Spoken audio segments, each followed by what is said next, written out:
At 6 o'clock, and we are going to have the holiday tree lighting ceremony, but I've been told we should call ourselves to order and have our opening prayer and pledges of allegiance before we go outside to do the lighting. So we'll do that at this time. I'll open our regular session of November 28, 2017, and Councilmember Davis will lead us in the opening prayer and the pledges to the flags of the United States and the state of Texas. Mr. Davis.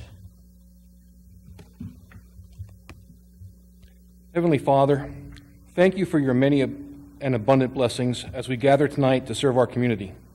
Allow us to understand the true needs of our neighbors and give us vision to keep our community safe and prosperous. Help us to work together in harmony and encourage each other to excel.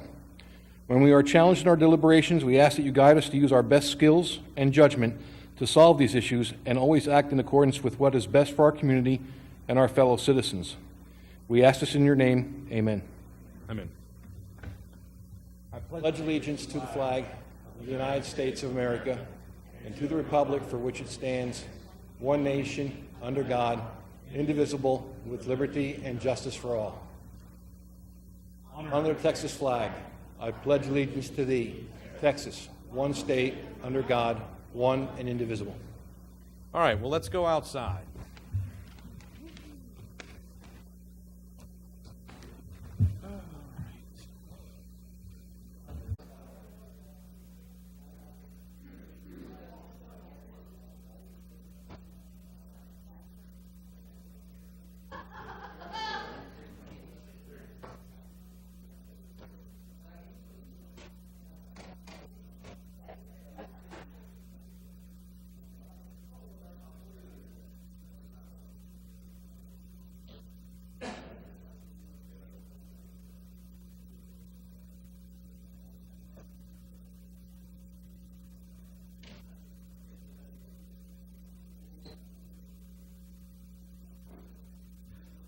All right, well, good evening, everyone, and thanks for joining us outside. We did not recess. We were actually in session while we were out there. I'm sure that keeps us aligned with the requirements of the Texas Open Meetings Act. So we'll move on now to our regular agenda.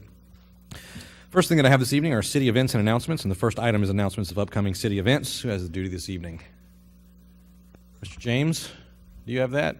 Okay. Mr. Waite, Mr. James. Just a reminder, tomorrow night, Wednesday, November 29th, we've got the TxDOT Open House that's over here at the Civic Center, 5:30 to 7:30 p.m., and that's for the widening of FM 1518 from 78 to 10 in Bexar County, so 5:30 to 7:30 tomorrow night. Just a reminder that we've got the City Council Team Building Retreat, Fairfield Inn and Suites, 8:30 a.m. on Friday, December 1st.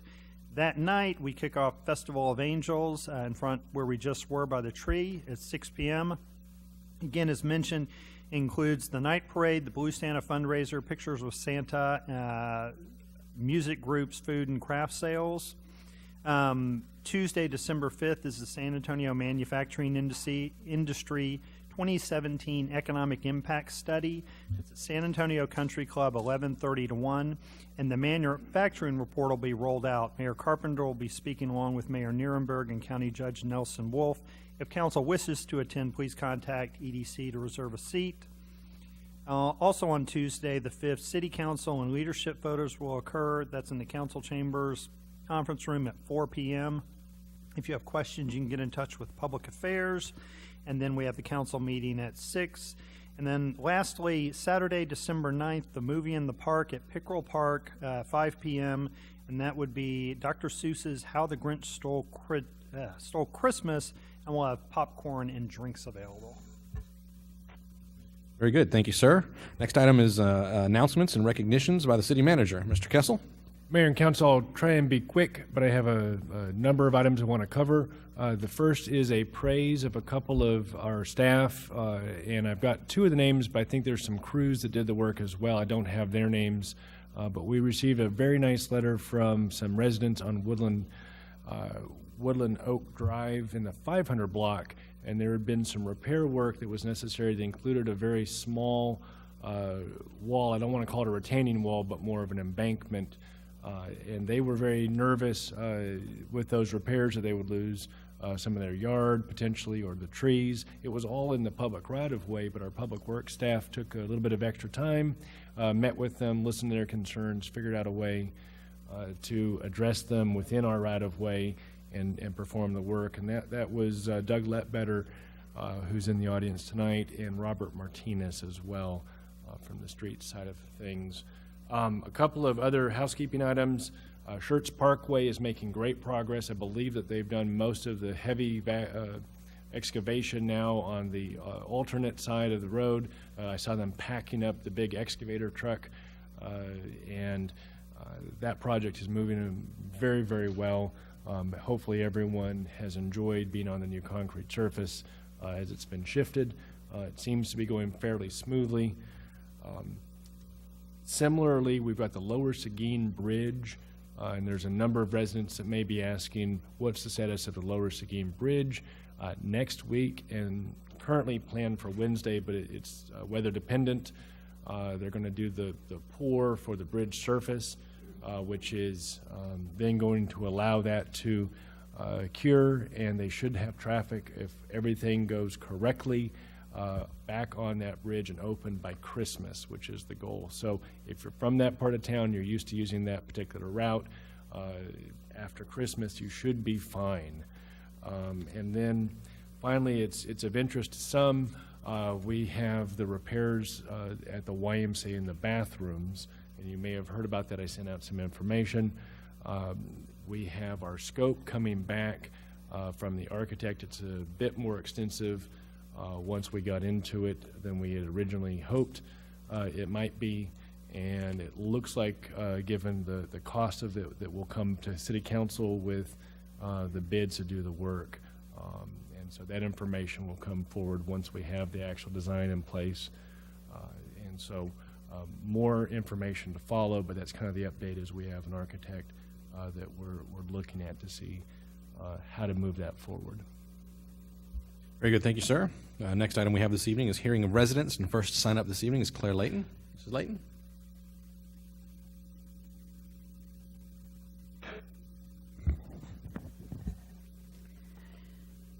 My name is Claire Layton, and I live in the Bear County, Schertz, ETJ. I saw in the draft of the minutes that city has developed a policy for employees using social media on behalf of the city. However, I didn't see that it specifically covered 5 employees hired by City Council: the city manager, the city secretary, the city judge, the city attorney, and the city prosecutor. As city employees, are they also included? The minutes also say that the policy does not apply to the private social media accounts of elected and appointed officials. Has the city forgotten that it was not a city employee, but an elected member of council whose private social media post last September went viral, caused embarrassment to the city, and contributed to that elected official's removal? The mayor says he is reluctant to establish guidelines for the council members' use of private social media, lest the guidelines hamper the members' First Amendment rights. By definition, a guideline sets out how something should be done. Guidelines do not restrict anyone's exercise of free speech. Therefore, the mayor's aversion to establishing council guidelines is specious. The mayor, council, and those appointed to be council's specific subject matter experts need guidelines to remind them that they represent the city and should, whether in an official or private capacity, never post anything that denigrates any segment of the city or that personally embarrasses themselves or the city they serve. The guidelines could be as simple as, quote, the city expects that no elected official or citizen serving an appointed board or commission will post anything on social media that denigrates any member of the public or brings negative publicity to the city of Schertz, end quote. Adherence to those simple words could have saved the city from the viral September negative publicity. If there were such guidelines, it would indicate to the public that the city's elected and appointed officials hold themselves to the same level of responsible electronic communications as they expect from their employees. Mr. Mayor, I hope you're paying attention. It took weeks before council addressed the issue of the September post. Since then, we have all learned that delaying resolution of any situation, be a matter of Congress or as benign as a local traffic ticket, allows the situation to go viral. Council and the mayor should know that you are not the elite from whom guidelines don't apply. May I remind you that you are not privileged. You put your pants on the same way voters do, one leg at a time. You serve the people, and everyone serving the city should live by the same guidelines. You have delayed long enough. The time to establish guidelines covering your public and private use of social media is now. Thank you. Thank you, Ms. Layton. Next up this evening is Zach White.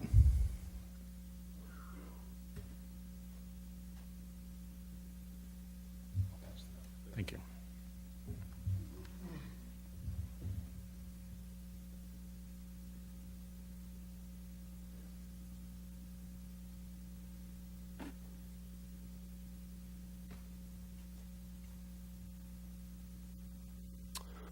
Good evening. Thank you for having me.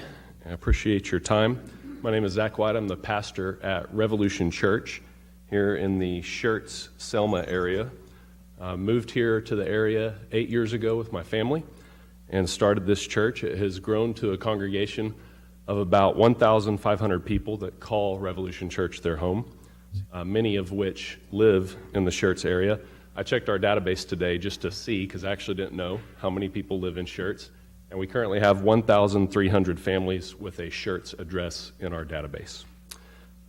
We are currently under contract, if you look at this slide, to purchase 9 acres of land on 3009. It's highlighted there in the blue. I believe that recently this was going to be some form of Section 8 housing maybe or something like that. And I'm excited that what we're attempting to do is going to make a big impact and connect families to our area in an even better way and help people. You can see in the green that the city has 2 adjacent parks, Forest Ridge Park, Oak Forest Park, and then also a little triangular shaped piece of orphaned land to the north there. What we did was we realized that the city calls this land basically unusable. It's not really big enough or positioned well enough to be used for anything. And so what we did is we went and we studied the 2014 Parks Plan to figure out, is there a way that we can help the city and do something together that would be mutually beneficial? I gave you a few pages right out of that actual document. I know you can find it on your own. I just thought it'd be easy for you, and highlighted the specific points I'm going to refer to here in just a second. What we want to do is we want to help make Schertz beautiful and usable by dedicating about 1 acre of our land to the city. In addition, the church would take the expense of installing a walking path that connects your 2 park areas, as well as install 2 sand volleyball courts, which were specifically mentioned in that 2014 Parks Plan that you want to see more volleyball courts, and even some artwork that was mentioned in there as well. And then also some parking. The path would be 25 feet wide. It's kind of hard to see in that drawing because it's 1,400 linear feet of pathway, so it looks very narrow, but it's not. It's 25 feet wide.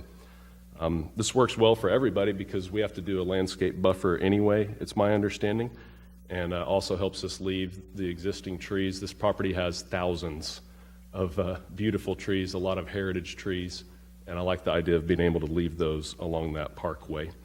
In addition, having the access to Wiederstein to the north, where that parking would be, cuts down on our traffic impact on 3009. What we would do is we would dedicate and zone the 1 acre of property as PUB, pub. And then as part of our phase 1 build out, do some minor clearing and grading, install the trail, the volleyball courts, the art, public parking, and the shared drive access. We feel that this is a great plan, again, mutually beneficial in every way, making our city even more desirable of a place to live than it already is. And I was hoping to just share it with you this evening and then get some direction in the coming days, because we're working to finalize our site plan that we'll be submitting to the city here in just a few weeks, hopefully. Thank you for your time. Very good. Thank you, sir. And I think that you, in the documentation that you shared with the city council, you have your business card there, and so everybody has your number and can get in touch with you. You can contact me as they might directly like. at my office at that number on the card. Very good. Thank you, sir. Thank you. All right, next up this evening, Maggie Titterington. Maggie?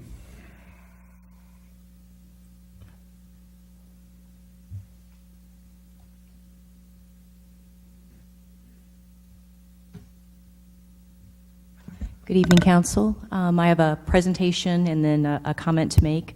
Mayor, I'd like to present this to you. And I will show, this is a signed poster of our Skylight Balloon Festival by all the inaugural balloonists that came. Each participating city that was on this poster got one, and you can see we've got Schertz and Cibolo and Selma, but wanted to present this to you on behalf of the city to hang somewhere very nice, and just wanted to thank you for the collaboration. Great stuff. Thank you. I don't know if they want to. We Careful when I say things like this, but I like that the Schertz is up at the highest point closest to the below. Nice touch, whether it's intentional or not. I'll have to get Tommy and just rib him about that. I think you should. Oh, okay. I Here, think I'm you gonna come should. about. Hide behind it. No.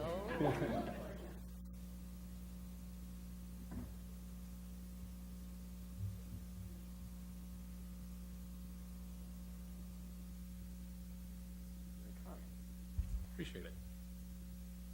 We had over 6,000 people attend, Schertz, Cibolo, Selma area, as well as beyond. And we are already in the works for doing next year's. We're going to increase it by having 20 balloonists, eventually 50 balloonists, but got to take some time to build to that. But everybody, the comments that we received were very favorable, so we're very excited that it was so successful and can't wait till next year. And then the supporting comment is Revolution Church and Zach. They are members of our chamber, and we have been in discussion. He's been kind enough to share with me the things that are going on, and very excited that you're moving from Selma to Schertz. You know, love Selma, but would love to have Revolution in the city of Schertz. And I love the fact that they want to be a good partner to the city. He realizes the challenges of that triangular piece of land. He realizes what he needs to do, and not only is he wanting to build a wonderful facility to accommodate the majority of the church members who seem to be, I guess, coming from Schertz, but also beautify our city and connect the paths as part of the plan that was I guess, created in 2014, the Parkland Plan. So just wanted to recognize that and give kudos to him, and look forward to the coming weeks and the resolutions and hopefully the joining of partnerships with this. Thank you. Good. Thank you. All right. Those are all the folks that have signed up for this evening. The next item that we have on the agenda this evening is a workshop, and it's an update on the roadway rehabilitation project. Easy for me to say. I believe our engineering department is going to lead us off.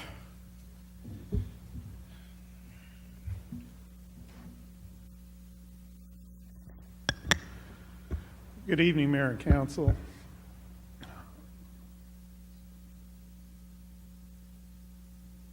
I'm here tonight to give you an update on our pavement preservation effort. This is a little bit different than traditional maintenance. I'm going to start off with kind of a little bit of a review of kind of how we got where we're at a little bit here. First thing I want to talk about are distresses, pavement distresses. These are failures in the pavement, typical pothole that we all know and hate, cracking in the surface. It can be regular intervals or just random like that. This is an indication of a base failure or alligator cracking in two different types, a low severity and a high severity near the top. Patches happen for a variety of reasons. There could be a water leak or some other problem, or pothole, have to dig out an area and replace it. Some sections of roadways have multiple failures all in the same area, such as this one. You've got surface of the asphalt, part of it's come off. You've got alligator cracking, multiple patches, those kinds of things. These are more, hard failures or distresses that everybody can drive down the road and kind of immediately recognize. There are some more subtle things that count as distresses to our roadways. This is an example of a rut where your asphalt's getting displaced because of the traffic loading that's on the surface. The asphalt kind of acts like Play-Doh, for lack of a better term, kind of squishes out from the tires. If you also look at this picture, you can see that the road looks like it's two different colors. The darker color is indication of what we call bleeding in engineering speak. It's the oil in the asphalt is kind of pushing up to the surface of the road. That's also considered a failure.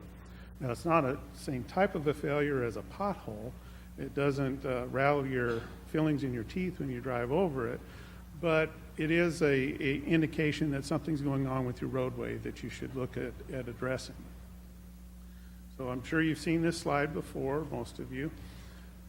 So you look at, we take all the distresses that a given section of roadway has, the type, the size, and the severity, low, medium, or high. All of that stuff gets factored in to create a PCI value for the roadway. PCI means pavement condition index. The higher the score, the better the condition the road is. And the curve is pretty typical of how a roadway deteriorates over time. You have kind of a flat part of the curve at the upper part, so the majority of or a good length of time, you don't see a big drop in PCI value. Then all of a sudden that curve dives off like a waterfall. And in a relatively short period of time, your PCI value of your road drops very quickly. And the further you go down on that curve, the worse condition your road is in. And then you get into where you have no choice, but you've got to completely rebuild the road. And the other thing to take away from this is the earlier up on that curve that you can make an investment in your road and reset it to 100 or a high PCI score, the cheaper it is.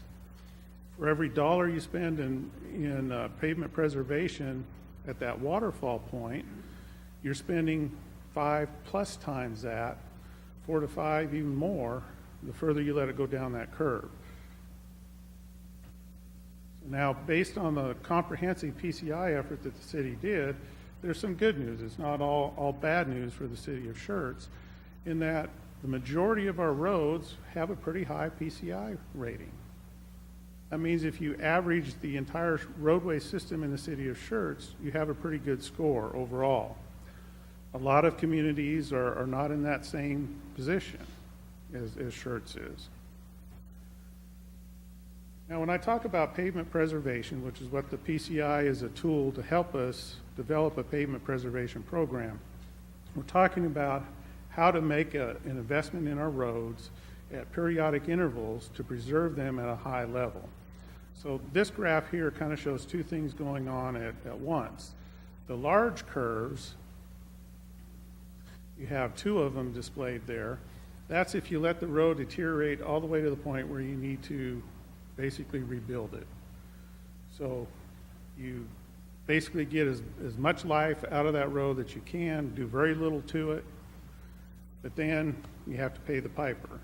And you have to make a huge investment to restore it back up, and then it drops over time. Now, if you remember the earlier curve, $1 here versus $5 there, $4 to $5 there, if you make an investment, a lower cost investment, higher up in the curve, that's what the little sawtooths are, and you keep coming back and doing that, each time you're spending roughly $1 worth of effort, but over that 2-cycle lifetime, you can see that you're actually saving money. So not only is your road never get to a real bad condition where you get a lot of citizen complaints, you hate driving on it, you try to avoid it because it's just not fun to drive on because it's in such poor condition, but you also are saving money in the long term by making that smaller investment further up on the curve. So that's what the goal of the PCI program is to identify roads that we need to make different levels of investment in, and also to develop a plan to try to get all of our roads into that smaller sawtooth category where we're making a lower cost investment at regular intervals, because we can basically extend the life of those roads indefinitely if we keep doing that. So since the city did a comprehensive evaluation of all the roadways in the network, developed a PCI for that, IDS developed a project list, a recommended project list based on the PCI score of the roadways. Since then, staff has really been working to try to put together an actual project list. And that's why we're here tonight, is to kind of present that list to you. But what we did is we conducted independent site visits of all of these roads that were on that list that was developed by the consultant through that earlier effort to reaffirm that data. And it wasn't just one person going out. We did it in a 3-person team. We compared the scope of work that was indicated by that PCI study to what we're observing on the ground. Sometimes they matched up pretty close, other times not quite as much. And there's a reason for that. Remember the slide of the more subtle distresses? Well, if you have a section of roadway that has a rut in it, almost the full length of that section of roadway, when you score it, that can drop the PCI level down pretty low.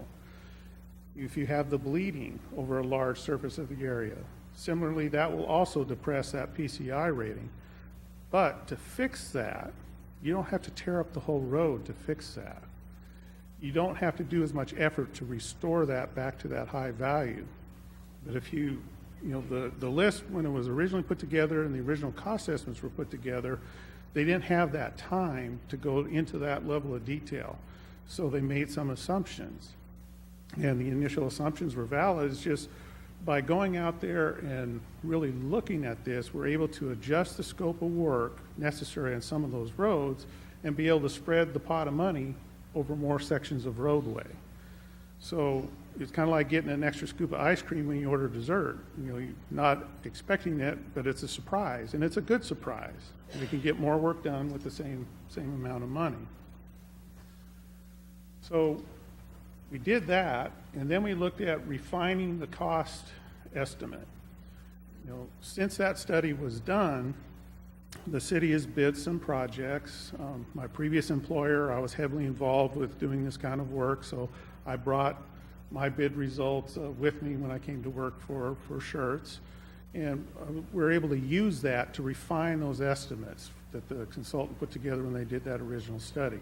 So we had more accurate cost information. That also gave us another way to, I don't want to say really spread, get more work for the same amount of money, but it allowed us to fine tune that estimate and be a little bit less conservative, which had the effect of saying, well, we can add this other road segment here and still stay within this same funding amount.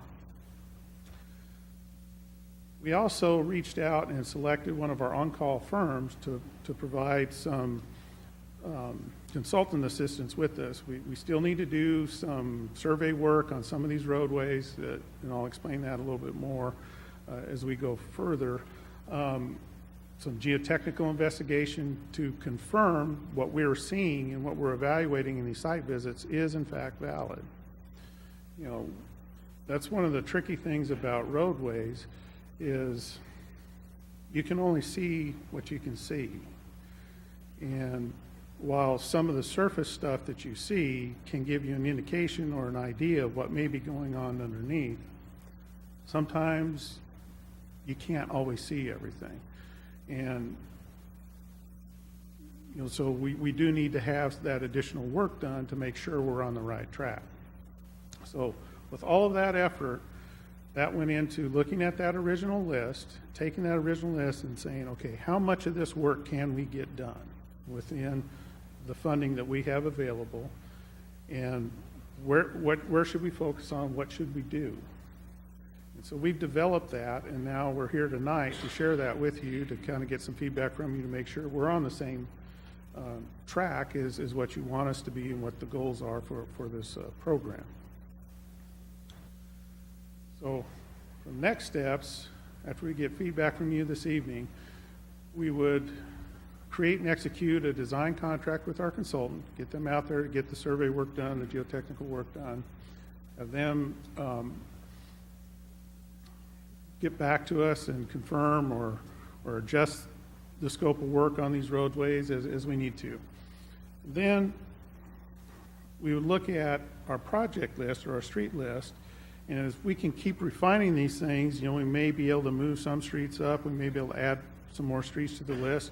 This will be a continuing, ongoing process. I mean, this isn't something that we do just once and that's it. This is kind of the first year of something that we'll be doing every single year from this point forward. Once we have that done, we'll create a set of construction plans. Now, I don't anticipate these plans being detailed like you would need for a water line replacement or for the reconstruction we're going on out at Schertz Parkway, so we're not talking a lot of time or a lot of cost to develop the construction plan or the proposal package, and we solicit proposals, come back to you with a contract award, head to construction, but we're not done. You know, that's just one part of this whole effort. We'll continue to reevaluate all these streets. We keep looking at our list. We update our PCI values in the databases. We do this work, and we keep updating the list. Where should we go next? What roads should we focus on next? So with that, we'll get into what we're recommending be worked on with this effort. This is kind of a general overview of the different areas that we would focus on, where they're at, and an approximate summary of what we're looking at. Almost 8.5 miles of roadway at a total estimated cost of just over $3 million. What we have available is $3.2 million, so there's a little bit of cushion there already to allow us to do the consultant work that we need to do.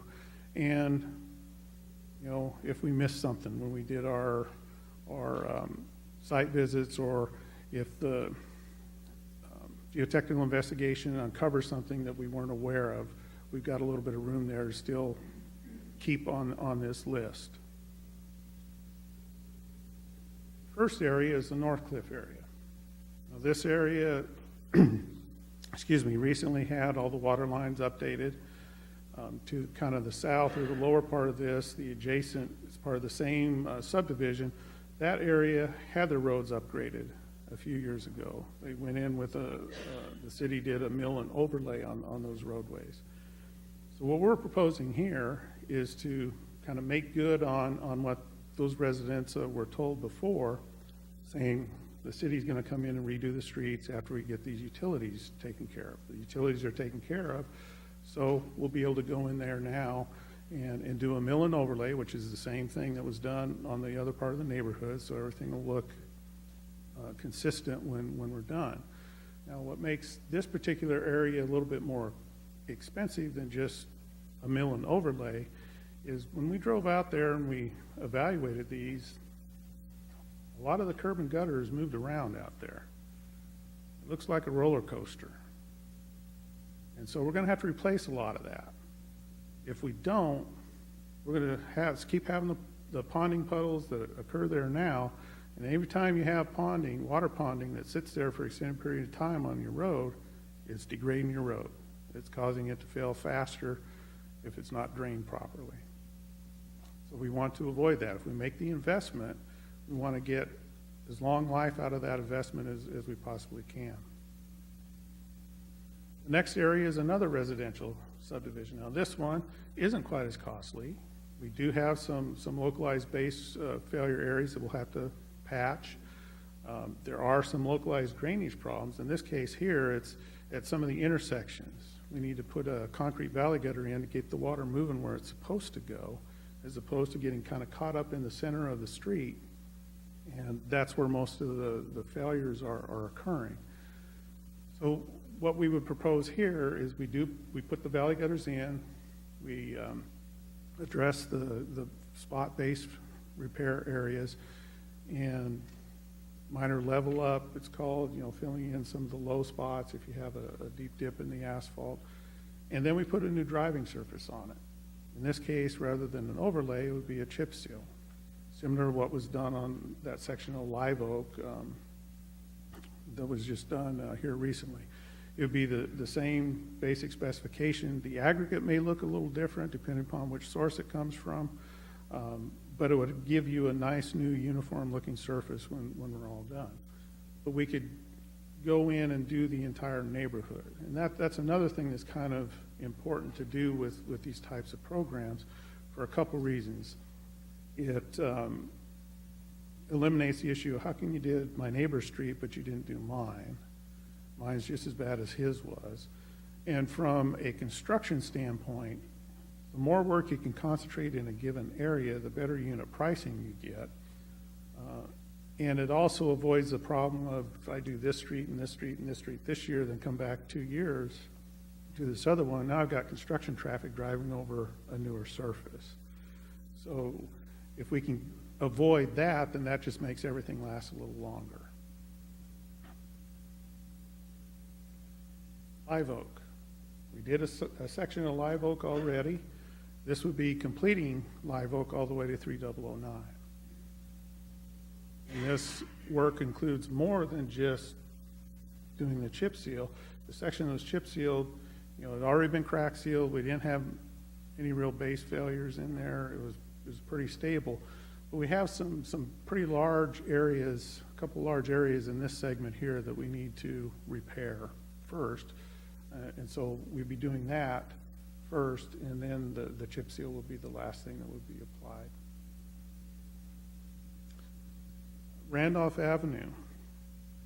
This is another one that's on that initial list from that was prepared by the city's consultant IDS. Everything that we've talked about so far has been on that list. There's been some streets that have been added that weren't on that list. They were in the North Cliff area, and that's to fill in the roads. We'd be doing all the other roads, but not doing these. And if we're going to go in there, we should go in there and take care of that whole area, be done with it until the next go around to do the next effort. The other advantage to this one is Public Works has already done pretty much all the prep work. Crack seal's been done, base repair's been done. It's ready for a chip seal. So that's a relatively low-cost item, and it's something that a contractor can knock out pretty quickly. And it was also on that original list, so we'll get that taken care of. Tri-County Parkway. I don't know if many of you no, sir. I wish it could be chip seal because we could do a lot more work. This section here, you've got a lot of drainage concentrated coming from multiple directions through this area. You've got a lot of heavy traffic loads coming through this area. It takes a lot of traffic. The curb and gutter has started moving around again. Some of it looks like a roller coaster. This one here requires a pretty hefty investment, reconstruction. And we're recommending reconstruction with a concrete pavement section. I could design an asphalt section that would probably live there, but because of the drainage, it wouldn't last as long as doing a good concrete section. If you took away the drainage component in that area, there may be other things that could be done, but it's a combination of all of that concentrated right in this one spot. That's what we're recommending is it would be a full reconstruct with a concrete surface.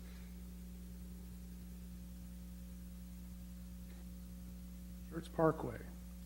This is the next segment to the north of what we're working on right now. During an earlier presentation to y'all asked me about this. We went out, took a look at it, and yes, there's distresses showing up in there that were not there when the PCI study was done. So something's going on.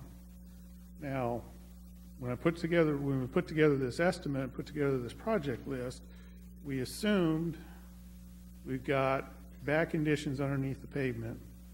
We need to rebuild it, and we'd be rebuilding with the same section that we're doing on Schertz Parkway right now. Now, if the geotechnical investigation shows something other than that, we have a potential to do a different type of section and maybe save some money and be able to add more street mileage to the list if possible. But we won't know that until we get to that next step. More of Schertz Parkway. The lower part of Schertz Parkway from Live Oak almost all the way down to the end. This is in relatively good shape. There are some problem areas here and there, but for the most part, the pavement's in fairly sound condition. It's weathered. It's got some rutting in it. So what we'd be proposing here is fixing some of these localized problems and doing a mill and overlay. In this case, it would be a full width mill and overlay as opposed to just a side mill and overlay. And that's because of the way the street is configured with the center median and the large center crown.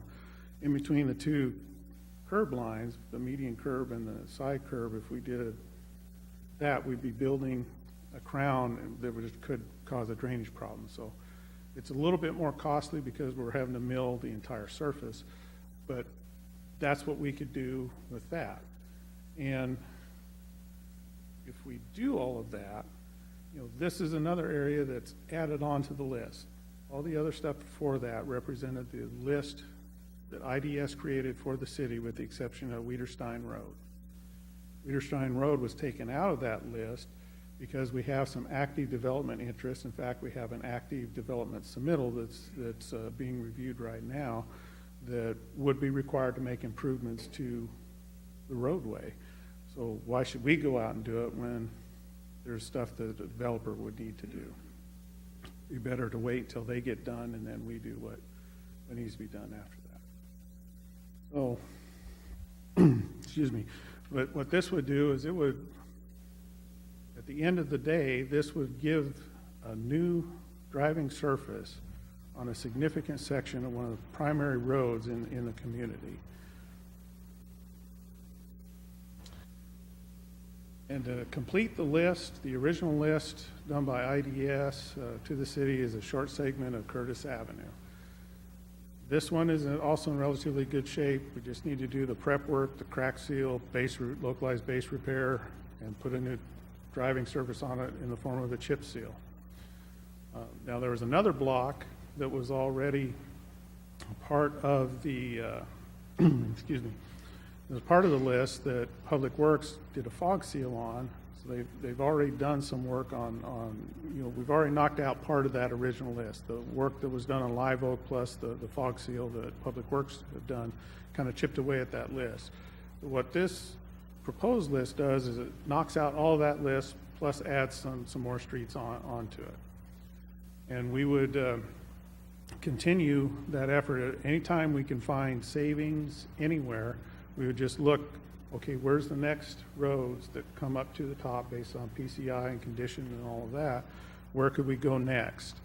And we'll be looking to develop, another list for the next round of funding that we're anticipating to get later this year for this effort. And we would come back to you with that other list then that would be, in essence, I don't want to say new territory, but kind of new territory in that we're beyond what IDS identified in that original study. So we would knock out everything that was on that list that they provided and already start going into new areas, and we would continue that effort. With that, I'd be happy to answer any questions you might have. Very good. Council, this was listed as an update on the roadway, again, easy for me to say, rehabilitation project. But if you have a couple of questions, we certainly can have them answered. Gentleman down this side, not so much. Mr. Edwards? Yeah, so this reevaluation is ongoing constantly, correct? Yes, sir. Okay, so second thing, after the chip fill, will you go back and resurface and stripe those areas again? Add Because I the see- striping to them? Yes. Yes, okay. Third thing, at 3009 and Live Oak, I know we're talking about that portion of the road work being done with the chip seal perhaps. I'd like to mention this to Mr. James as well. And I know many people that live in that area. I live in that area as well. We're going to eventually have a major accident there. We've seen it. We have to start planning for maybe a turn lane coming out of Schertz Parkway. I'm sorry, off of Live Oak onto 3009. We have a yield. That's great, but it's getting to a point now where it's backing up. I mean, especially with all the construction. Yeah. So if you guys could look at that as well. We have been, go ahead. Go ahead. Okay. We certainly will we'll look at that, and we'll consider that and evaluate that. That project, too, may have to slide a little bit time-wise because of the park department's MPO project to add trails. I mean, we don't want to go in and resurface the road and then have them come in and say, now we need to put curb and gutter in.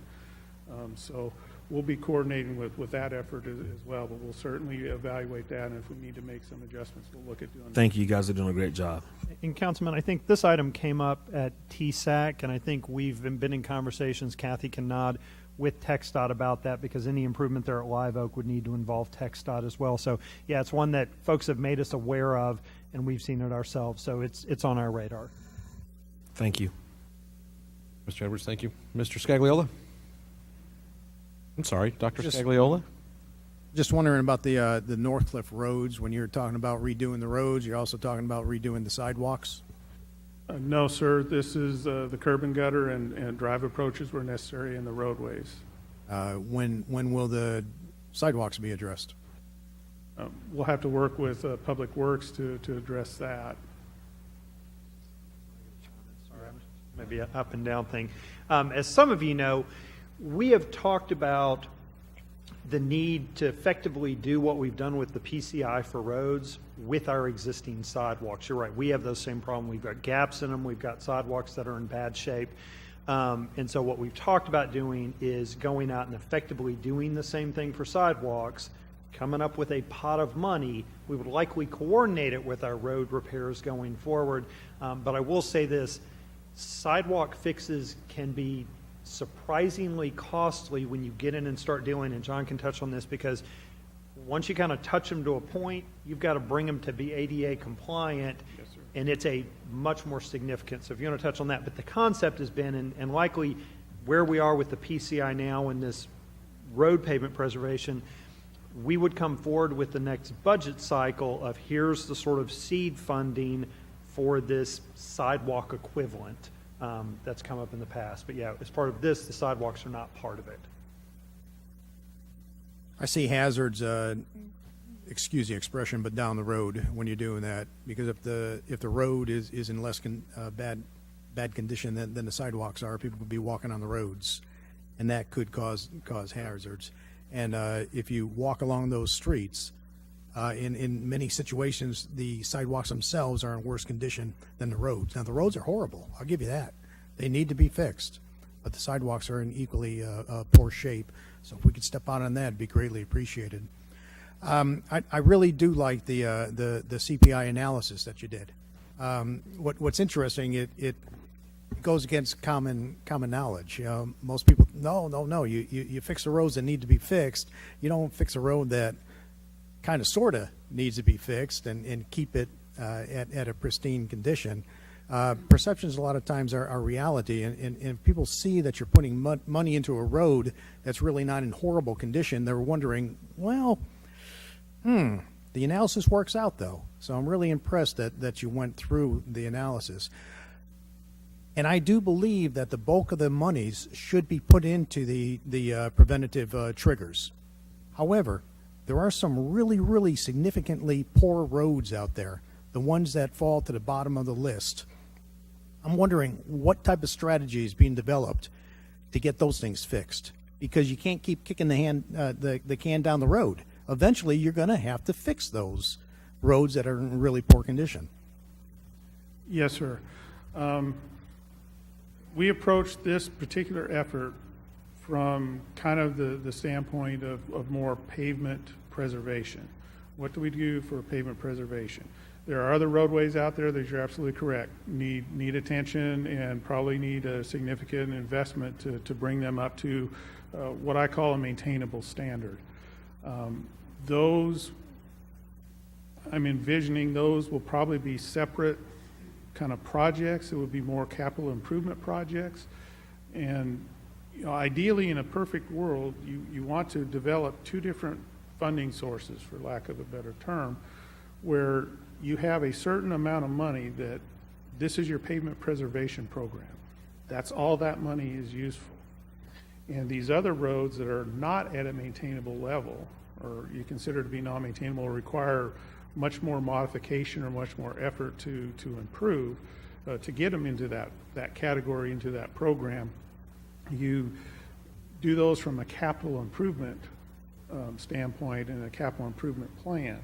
And so as we keep redoing these evaluations and putting together project lists, that's what that's what I envision when we start presenting to you all, saying, okay, here's a list of what should really be in this pavement preservation cycle, and here's another list of roadways that we need to go after some other funding sources. We may have some opportunities for chasing after some grant funding or other agency funding, depending upon where the roadways are, to help defray some of our out-of-pocket costs on those, but try to address those with a separate effort or separate program, if you will.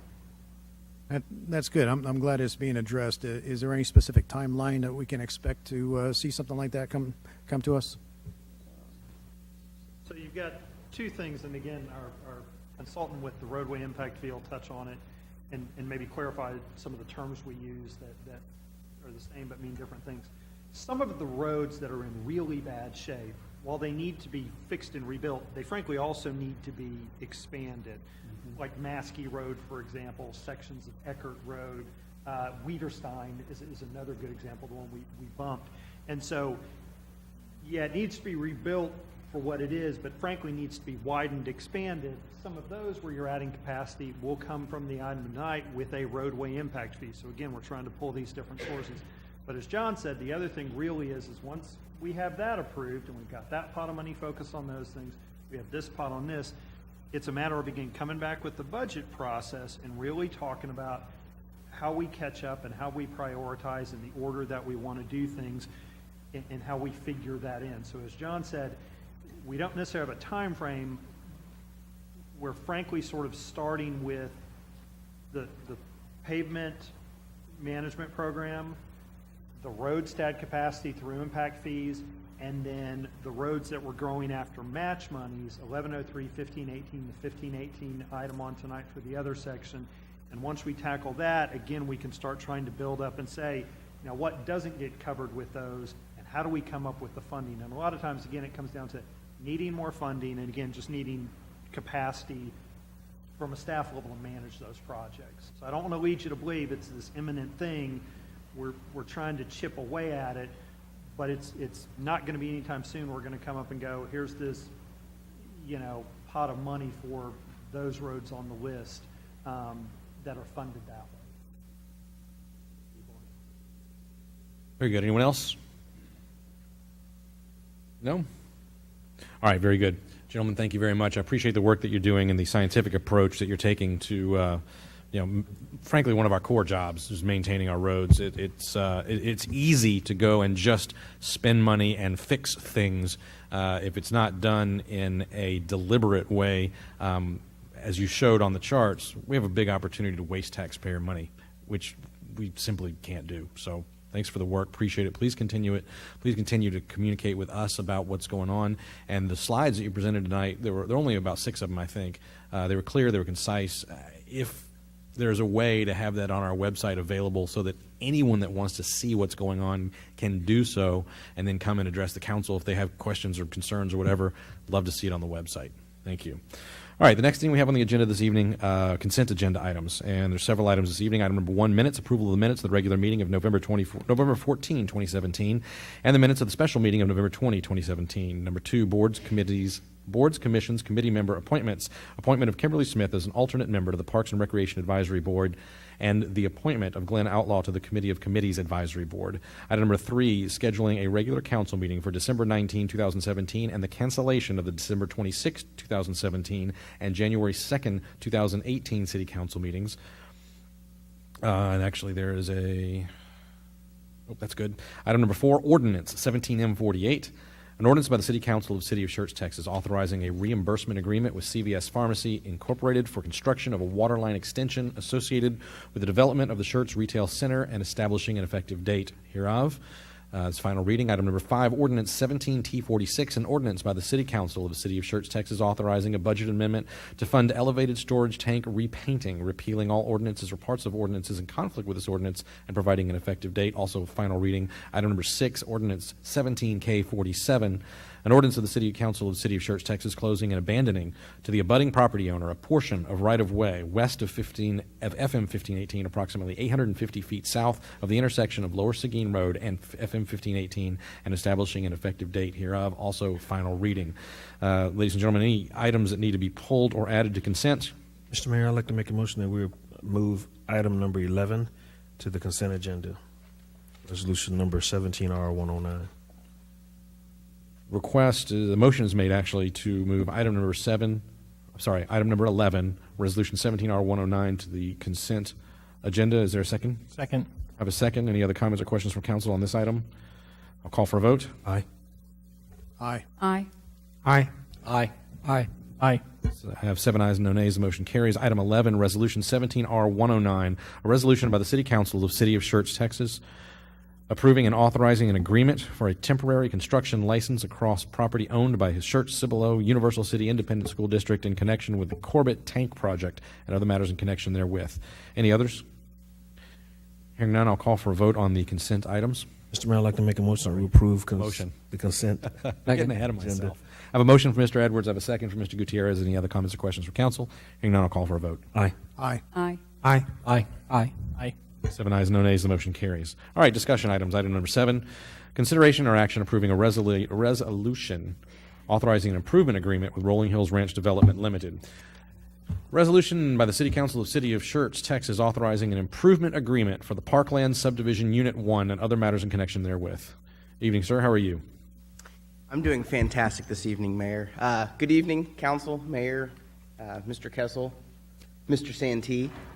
The item that you have before you is a resolution authorizing the city manager to enter into an improvement agreement. And I'll go over a little bit about the Parklands subdivision, and I'll go over a little bit about why this is before you this evening. So the Parklands development is located here.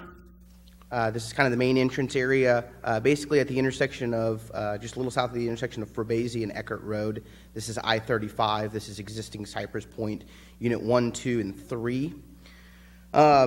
In September of 2013, the City Council approved a rezone for this property to be a planned development district for the Parkland subdivision. It's approximately 195 acres and consists of 505 planned single-family home lots that's divided into 4 units with a 5-acre park that is included within Unit 3. And so what the request that you're hearing this evening is for a improvement agreement, which is an agreement that will allow the developer to record the plat prior to all infrastructure being completed. And specifically on this one, which has some unique items, was that the applicant, during the platting phase of Unit 1, which is kind of shown here, as you can see ghosted in, requested that their obligation to build Eckert Road, or their half of Eckert Road, which would be from the edge of their property to the edge of their property, that they would be able to shift that value and do the improvements starting at the intersection of I-35 and working their way back. The Planning and Zoning Commission approved this waiver on October 12th, 2016. They also approved it conceptually on May 11th, 2016 with the preliminary plat. They did approve it with conditions that the applicant enter into an improvement agreement with the city to construct the off-site improvements that'll allow this deferral. They also required that if the applicant can't reach agreement on the terms of the agreement with the city, then they would be required to do the original obligation of the half-road improvements to Eckert Road further back. And also that if additional right-of-way couldn't be acquired, that they would have to come back because not all of the right-of-way needed has been acquired on this section. So when this was presented to the Planning and Zoning Commission, the argument in favor of it, and ultimately what P&Z felt as well, was that by shifting this obligation more or less on a dollar-to-dollar, which on this roadway equates roughly to a linear foot, and if we think about it as half feet, and I'll show you a graphic in just a second, that by putting the improvements up at the intersection, we're getting the most good for the most people traveling that road. So the existing residents in Cypress Point, the new residents for the Parklands, as well as other folks who live kind of in the more rural sections further down Eckert. So the most people travel through this intersection here, and if you've been out there, it's definitely in need of improvements, and so city staff along with the developer felt that this was the best option for the city. This does require in the future that the city will do improvements to this section of Eckert Road, this half street, because the other side is being improved with Cypress Point, but as you'll hear in a future item, there is potentially roadway impact fees or other funding mechanisms that we're looking at down the road to do that as that is necessitated. So a little bit about the original obligation is here in yellow.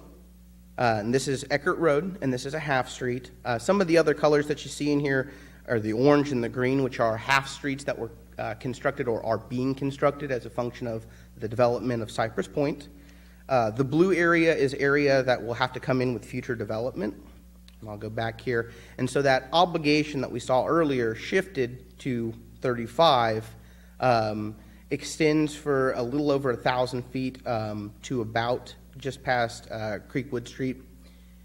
And what happens is the half adjacent to Cypress Point when it was platted here in the green was improved, and so they're actually proposing to do full sections of roadway with right-of-way dedication and full improvement for approximately 700 feet, and then it'll be half section for the remainder, which is an additional approximately 405. Several years back, as some of you may remember, city staff came to you with looking for guidance on how we process these improvement agreements. And so the concept behind improvement agreements are whenever a commercial or residential property comes into plat, they're required to build all of the public infrastructure. So water, sewer, roadway, potentially sidewalks. Oftentimes we defer sidewalk to actual construction so that we're not having to rip out sidewalks that don't need to be ripped out. And so as a function of this, and what staff was looking for was guidance on when we should execute these agreements, because the UDC does allow the city manager, his or her designee, to make these decisions. And the guidance that staff presented as a recommendation was ultimately echoed by city council, was that for commercial developments, we want to see approved site plans and building permits ready to go. And the concept behind deferring the improvements to construction is that way they only have to mobilize once, all of their team. Oftentimes the improvements are half-street improvements or maybe some utility extensions that aren't jamming up adjacent property owners, those kinds of things. So it makes sense in those situations. Again, we want to make sure that that the commercial applicant has demonstrated momentum in the project so it doesn't stall out and we don't have these agreements, because our goal in the agreement is to secure the infrastructure in the event of a default. But we like to hedge our bets and basically say, we don't want a default, we want you to build the road, we don't want to build it for you. And then on residential, the concerns that we had when we brought it up, and we had recommended that for the most part we not do residential agreements, is that we don't want to end up in a situation where I have a recorded plat that the lots are then able to be bought and sold by the general public, let's say, and someone who may not be as informed as they need to be in subdivision development then buys a lot, wants to build a house, and we say, I'm sorry, I can't issue you a permit until you got a road, water, and sewer. And they say, but you let them plat these lots, and I bought it, so why can't I do this?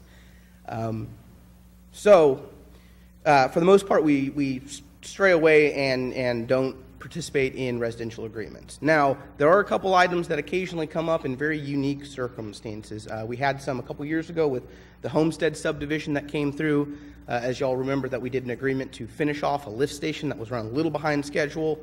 And then also we did a park agreement as well that was in there. And so this evening before you, the first resolution is this roadway one. City staff is supporting of this agreement because functionally everything else in the subdivision will have to be complete. This is only for Eckert Road improvements.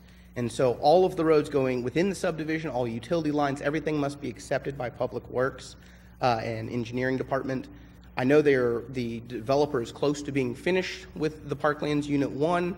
They're not quite there yet. I think they may have had their first initial walkthrough. They've got a couple items to address still, but they are very close. And so by deferring this, we're able to get a better section of Eckert Road constructed.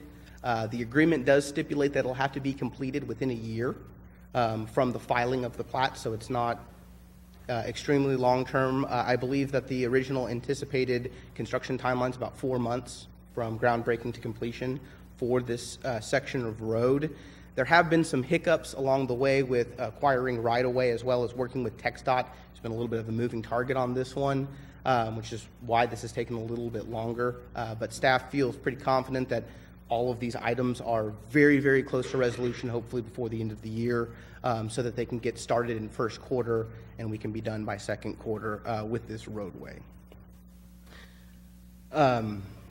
So that, I mean, that's kind of that agreement. I'm happy to answer questions. The applicant's available if you have questions for them as well. Very good. Thank you, sir. Questions, council? Mr. Crawford? Bryce, I had a visit with Mr. James this afternoon. We discussed the unfunded liability part of this. It'll be covered by our next brief, or well, 2 briefs later. And I was wondering if anybody had any idea what kind of time frame it might be before Eckert Road might be finished all the way down to where it turns to the light blue color, or the light yellow color. Ballpark guess is all I'm looking for. Just Yeah, we'll chime in, and Bryce may disagree. We really don't know, because likely we would not feel the need to step in and deal and improve the blue section. So it would only be, and I'm throwing out order of magnitude, 3 or 4 years, and we've had more development, and that property adjacent to the blue hasn't developed, and I've had more and more development occur, we may then be prompted to step in. I would say that likely we'd want to complete our section of Eckert adjacent to Parklands as soon as those funds were available to sort of get it done, get it out of the way, to knock it out. But it really is going to depend on development activity adjacent to that roadway and how quickly it occurs. thank you. Mr. Edwards? What percentage of build out are we right now on that first phase? So the first phase has not even begun, and here's a little bit of a master plan. Let me skip ahead for you. Okay. So this first unit they are in the process of constructing public infrastructure. We've not recorded the plat, and so there's no homes that can be built or lots that can be sold until that plat is recorded. Okay, but on the roads and the infrastructure, how far along are we? So for Unit 1, they're very close. I think they're hoping to be done within the next couple weeks with all walkthroughs and get preliminary sign-off by Public Works for utilities and roadway. That's what I meant. Thank you. Very good. Anyone else? Not, is there a motion to approve Resolution 17R104? So be it. Second. Motion from Mr. Crawford, second from Dr. Kaiser, if I'm correct. Any other comments or questions from council? Hearing none, I'll call for a vote. Aye. Aye. Aye. Aye. Aye. Aye. That's 6 ayes and no nays. The motion carries. Thank you, sir. Appreciate it. Item number 8. Oh, I think you have this one as well, don't you? Resolution 17R105, a resolution by the City Council of the City of Schertz, Texas, authorizing a parkland improvement agreement for the Parklands subdivision units 1 and 2 and other matters in connection therewith. Mr. Cox. Yes, so this item again is another improvement agreement that is allowed, which is a park improvement agreement. In this specific situation, when we see planned developments coming in or larger master plan communities, especially ones that have desirable parkland that we've worked through the Parks Department as well as the Parks Board on,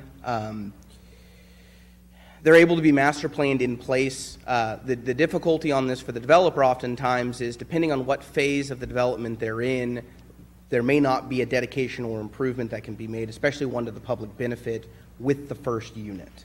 And so the agreement before you is a request to defer for units 1 and 2, both the parkland improvements and dedication to come all in with unit 3.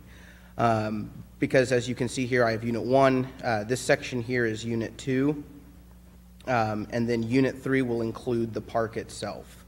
And so, let me get you over there. So this is a diagram of what the proposed park is to look like with amenities. It'll include a sports court, a pavilion, a playscape area, as well as some playfield and some open space. It is approximately 5 acres, centrally located within this development. And so by approving this agreement, what you're allowing is the developer to place up a surety for the improvements to then construct them in an appropriate, timely manner. Because if they were to build them with Unit 1, there's no roadway access. Nobody can get back there to access this park.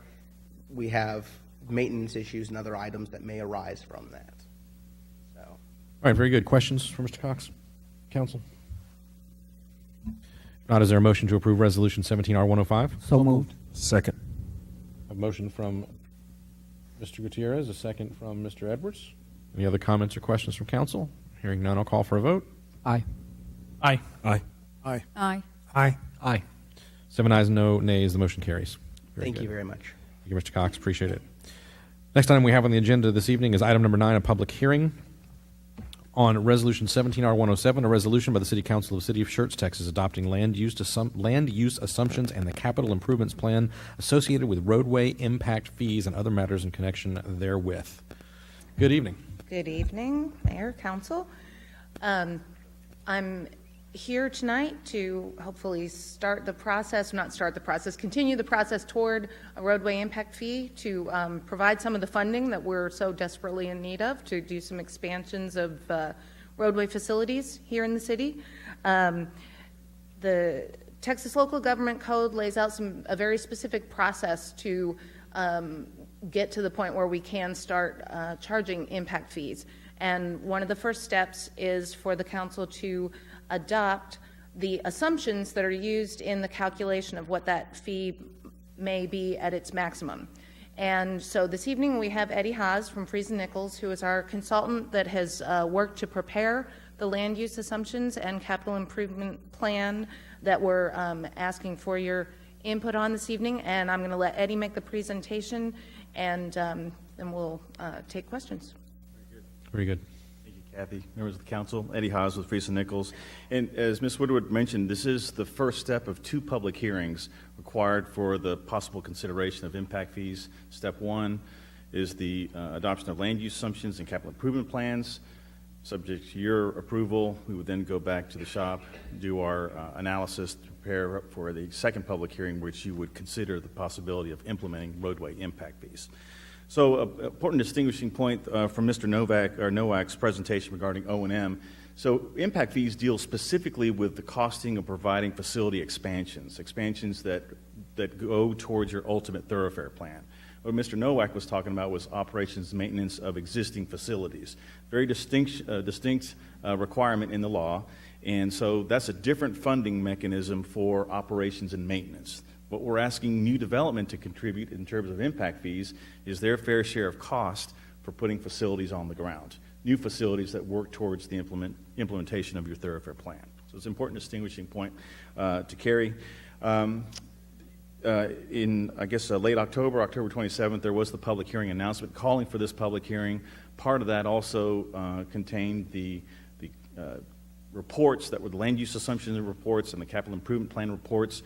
We have visited with the Capital Improvements Advisory Committee. They recommend that we move forward to come before you as a council. Those reports have been made available for at least 30 days per requirement of the law for public consumption.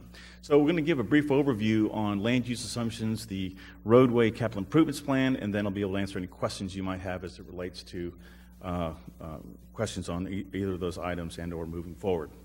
So as you're very, very aware, an impact fee is a one-time charge assessed to new development for their fair share of cost for providing specific capital improvements. Or in other words, it's kind of a systematic approach. The more impact a development proposal puts on the roadway network, or the more capacity they consume, the higher the fee would be toward new development.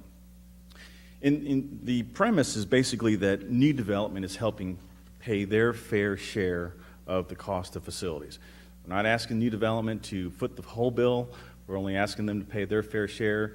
This leads toward, as Ms. Woodward mentioned, proportionality, the new law that says, hey, if a city wants to exact some dedication of right-of-way or public facilities, it has to be proportionate to the impact that that development puts on the network or infrastructure program. So what this impact fee program does is it helps set the bar for fair share of costs based on traffic characteristics of specific development or proposals. So growth paying for growth, and as Ms. Woodward mentioned, Chapter 395 contains all the specific technical requirements and the administration requirements necessary for the implementation of these kinds of programs. The big one being that once you implement, you have to maintain, you have to do a mandatory update at least every 5 years. In other words, we're starting here with some estimated costs of public facilities. We've taken a conservative approach on what the cost of some of these facilities will be as part of the CIP. We'll talk about that in a minute. But in the next go-around, if some of these facilities are built, we've got to plug in the actuals. And so those actual costing will go toward the calculation of that cost per service unit. And by a service area, if there's difference of greater than 10%, it puts the city in a potential refund. So we've taken a conservative approach, but that's more of an administrative requirement that gets done. So the important thing is that if you think if it's a headache now, you will see this at least every 5 years. So, but it is an important funding mechanism for the implementation of facilities. And again, we're only asking new development to help pay for their fair share. You're also aware impact fees have been around for quite a while. You know, the legislative language was started in early or the late 80s, and impact fee programs have been implemented since 1989 across the board. Within Central Texas, let's see, New Braunfels has them, Georgetown has them, Lockhart has it, Austin, Buda, they're considering, or at least they're doing the studies for those programs. So it's not a new mechanism. It's been around for a while. It's been tested over time. So by way of process, as Kathy mentioned, the LUA is a kind of a picture of how we anticipate growth to occur over a 10-year window. The CIP is the facilities we're defining that we think will be needed over the 10-year window and or how we'll apply the land use assumptions for long-term need. And here we are in step 3. That's the first public hearing to consider the building blocks for the impact fee program. By the way, the calling for this public hearing was done by resolution. I think it was resolution 17-R-93. It's your October council meeting, so that comports with the requirements of 395. Okay, so before we get into the land use assumptions, roadways it's a little bit different from water and wastewater. With roads, you can only consider facilities within your current city limits. On top of that, roads has a unique nuance in that service areas or zones can't be greater than 6 miles. The premise there is that, you know, developers that are coming in paying fees, they should be going toward facilities that are in vicinity or close vicinity to where the development's occurring. So if development occurs along I-35, you're not collecting fees and building roadway projects along I-10. That's to ensure that doesn't happen. So for roads, we have set 4 service areas for the program. We had vetted this through staff and the advisory committee. Generally, service area 1 along I-35, the distinct boundary line is Roy Richards Road. Service area 2 is more of the city proper on both sides of 35, all the way down to south of 78, near Cibolo Creek and north of the water plant. Service area 3 is really the area further south, all the way to I-10, bounded to the left by Graytown Road. And finally, the service area 4, kind of a smaller one, which we think will be way off and or development driven, will be that area west of Graytown along I-10. So by way of the land use assumptions or the 10-year picture of how we see growth occurring, we're looking at a couple things. We're looking at residential growth and non-residential growth. Residential growth in terms of the number of dwelling units we anticipate coming into the community over the 10-year window. From a non-residential perspective, we're looking at commercial, office, and industrial type growth. We break it out into those 3 categories because there's different travel characteristics of those kinds of land uses, and so we want to try to capture some of that in the development of our land use assumptions. The other thing is that AMPO, the Alamo Area MPO, they prepare both pop and employment demographics by traffic analysis zones. I'll show you a picture here in a minute. So those 3 components of the non-residential, we want to make sure that we use those to kind of comport with that modeling process. So we built the employment numbers from AMPO numbers, and we'll talk about that here in a second. But by way of where the LUA, or the land use assumptions growth rate came from, we looked at historic growth since 2000. You can kind of see the 3 compound annual growth rates, 4.6, 3.5, 4.5 over from 2000 on to 2013. We met with the advisory committee. We took a look at what are some of the projections going forward, Texas Water, the Development Board, low, medium, high projections, building permit data. All in all, we came in with a compound annual growth rate recommendation of about 3.5% that the advisory committee thought was appropriate. And it's appropriate in the sense that it has to be revisited at least every 5 years. So we'll see that if things go faster or go slower in the next update, you'll be able to amend the LUA for a different growth rate. That'll drive then how the pop and employment growth would occur for the next sliding 10-year window. So the advisory committee signed off on that, and that's what we built our land use assumptions report from. So that was really the population. We allocated, based on that growth rate, we allocated where we thought that growth was going to occur, working with staff. employment data. We started from the base employment from the AMPO projections. Here's an image of the traffic analysis zones, or the finer geographic areas that all this data is developed in. The same structure is what we used when we developed the master thoroughfare plan and the modeling process that went to develop that thoroughfare plan in terms of projected or forecasted traffic and the right sizing of facilities as part of the master thoroughfare plan effort. So, by way of growth, or the anticipated growth over the 10-year window, we see population growing from a little over 40,000 currently today at that 3.5% growth rate to about 57,000, or at least the addition of about 16,500 residents over the next 10-year window.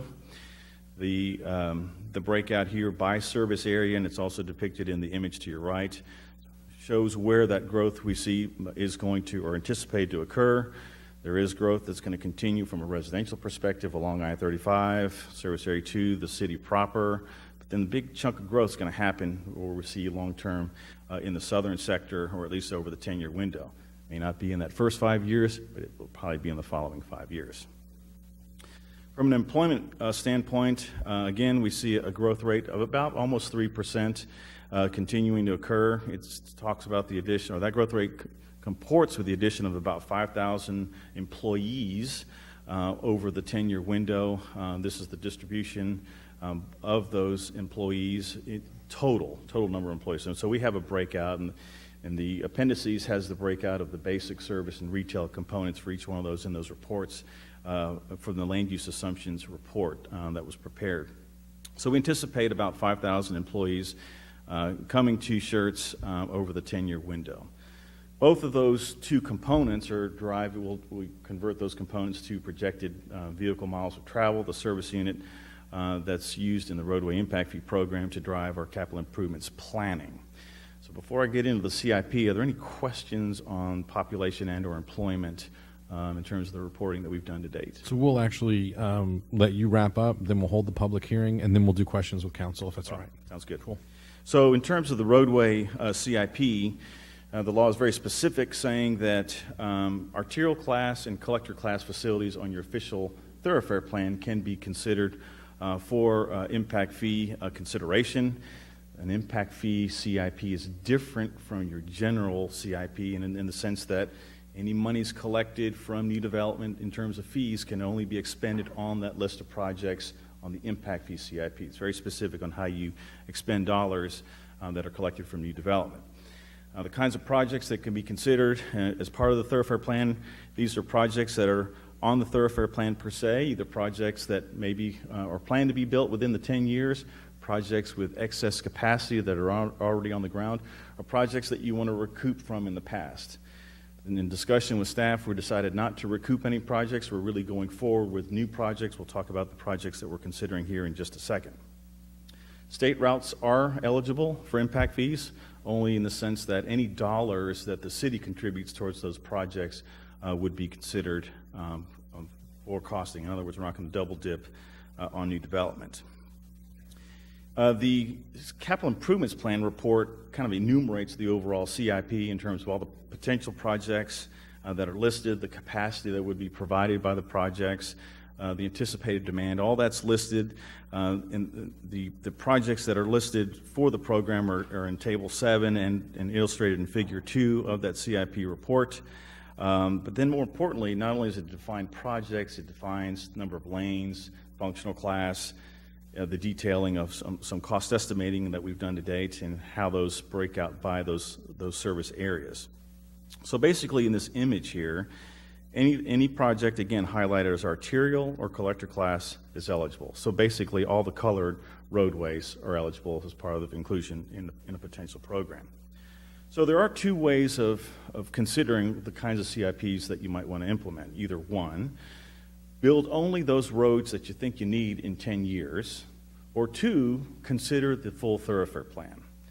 We've considered the full thoroughfare plan in the sense that it gives the city the most flexibility in terms of applying credits to new development. So in other words, If only one or two of the roads in the thoroughfare plan were included in service area 1 or 2, but new development came in and built an arterial or collector class facility that's not on the impact fee CIP, the city could say, well, it's not on the impact fee CIP, therefore we can't give you credit. But that's not what we're after in terms of this program. We're after fairness. So the notion is that if we put the entire program, the thoroughfare plan, in the program, then any development that comes in that contributes toward any of those facilities would be eligible for credits as part of the program per se. Doesn't mean we're going to build the entire program right out of the chute. Monies are going to be trickling in as development occurs, and or the city may take proactive measures saying we're going to build roads X, Y, and Z. We'll recoup those monies from development as new development occurs. And in all probability, projects will be implemented in phases. You might have half of a roadway being built, a segment, then the other half. So over time, as monies become available, that's how projects are likely to be implemented. So we think that including the overall thoroughfare plan is probably your best way to go. We'll talk about the costing here in a minute. That's what's going to scare a lot of people. Well, you're talking about a $200 million CIP. Now you're on the hook for doing it 10 years. Not so. Number one, only the cost that's needed by growth. In other words, those land use assumptions, how it translates to demand for the roadway network.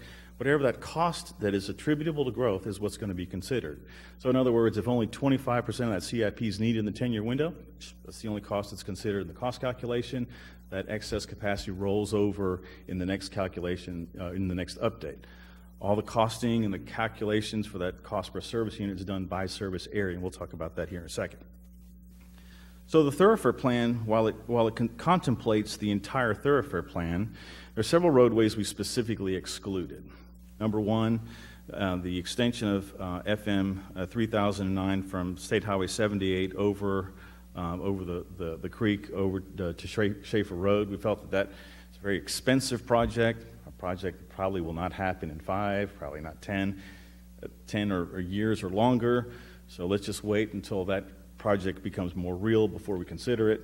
If something were to change, and let's say tomorrow you decided we're going to do it, doesn't mean you can't come back in and amend the CIP program, put it in, and incorporate the costing there. Or if it gets built, what were the costs that were considered to build that project?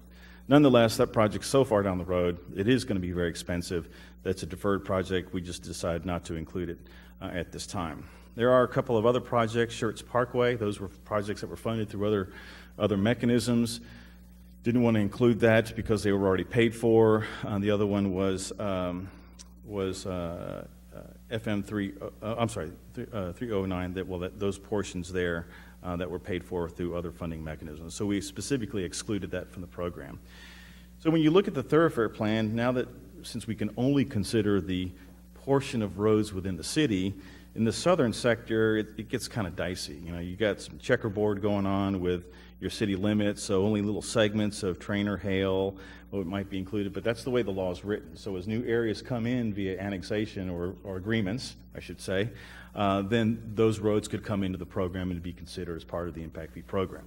So we have included only those roads on your thoroughfare plan, except these roads we decided to exclude, and only those within your city limits. We've tabulated and quantified those in the CIP report individually, projects by name, project limits, number of lanes, length of project, functional class, etc. Those are all detailed in the report. I believe it's Table 5, page 13 of that CIP report. And then in more detail in the appendices when we're quantifying capacity, utilization on the network, CIP capacity being made available, and then the cost allocation, or at least the cost of the projects and how they're divvied up by the service areas. So what this table depicts here is a couple of things. One, the projected growth in terms of VMT, those land use assumptions, population and employment, and the service unit equivalency that will be documented as part of the impact fee report.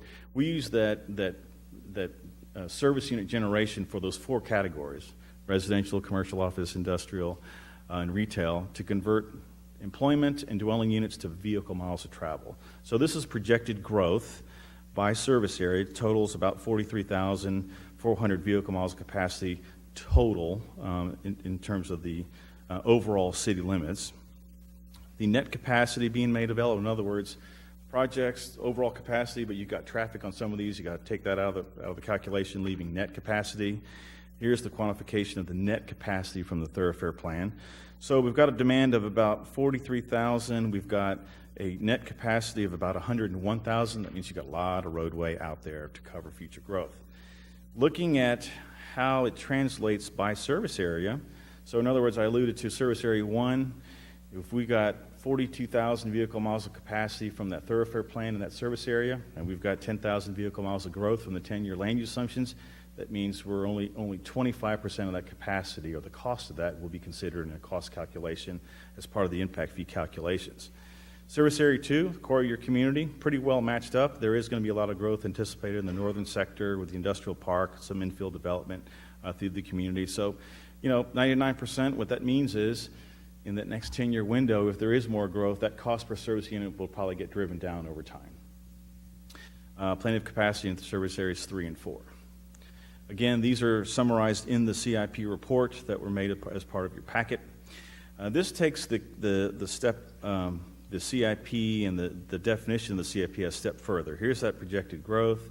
Here's that net capacity by service area. Here's the percentage consumed, or that cost attributable to growth. Here's where we start looking at the costing. We've already, or in the appendix of that CIP report, we've gone and quantified the cost for every one of the projects in the thoroughfare plan, broken out by service area here as depicted, but it totals about $228 million. Again, not to be scared that we got to build $228 million of projects starting tomorrow. That's not going to happen.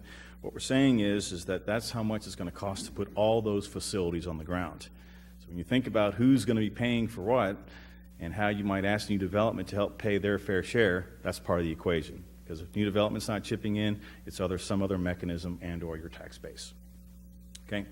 So we have a cost associated with the capacity that's provided, and we have the cost associated with that net capacity being provided. So in other words, in service area, let's say 2, you have $47 million of CIP, you have $33 million of net capacity. That means that you've lost about $14 million due to existing utilization.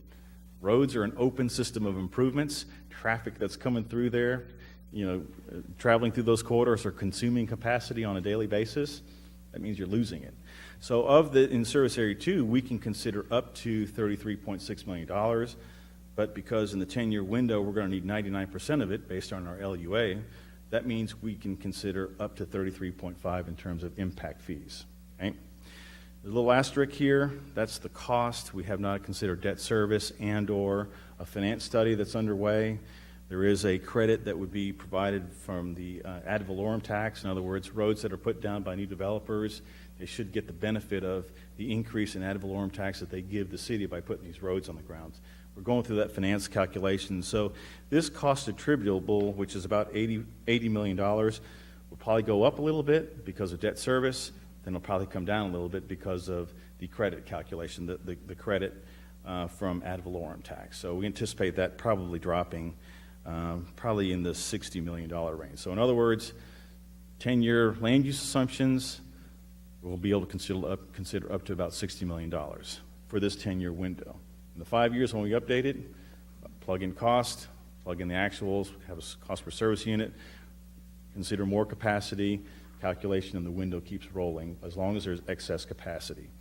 Projects can stay in the CIP as long as there's capacity. Once the capacity is all consumed, then the projects have to come out. Okay. Kind of a high-level overview of both the LUA and the CIP. All the documentation is there in both of those reports. We will be incorporating the information from those two reports into the next step, which would fuel the third part, or the second public hearing, the impact fee calculation, and then your consideration for possible implementation of a roadway impact fee program. We'll get to the Q&A, but I want to highlight first what might be the next steps. If you consider approval of the LUA and CIP tonight, we will go back to the shop and we'll do the impact fee calculations, prepare that overall technical report, visit with staff on that draft report, then visit with the Capital Improvements Advisory Committee on the impact fee calculations. Their last charge will be to provide a recommendation to you all on what an appropriate collection rate ought to be. So when you come at that next public hearing, when we come before you, Item 5 on this list, it'll be with a CIAC recommendation on a collection rate. Okay? Then the final step would be impact fee, the ordinance. So we'll have a public hearing to consider impact fees. If it passes muster, there's an associated ordinance that goes with it. I think there's 2 readings per your charter, so that would need to be initiated that night. Okay, so questions that you might have regarding the LUA, the CIP, the process going forward. Go ahead and open up for public hearings. So we have a public hearing, and then we'll bring it back to the council. So this is set for a public hearing. If you'd like to address the city council on this particular item, if you'd come forth and give your name and address for the record. We ask that you try to keep your commentary to approximately 3 minutes. Got a leeway as a chair. If you need a little extra time, I can give that to you. At this time, we'll open the public hearing. Anybody who'd like to address the council may do so at this time.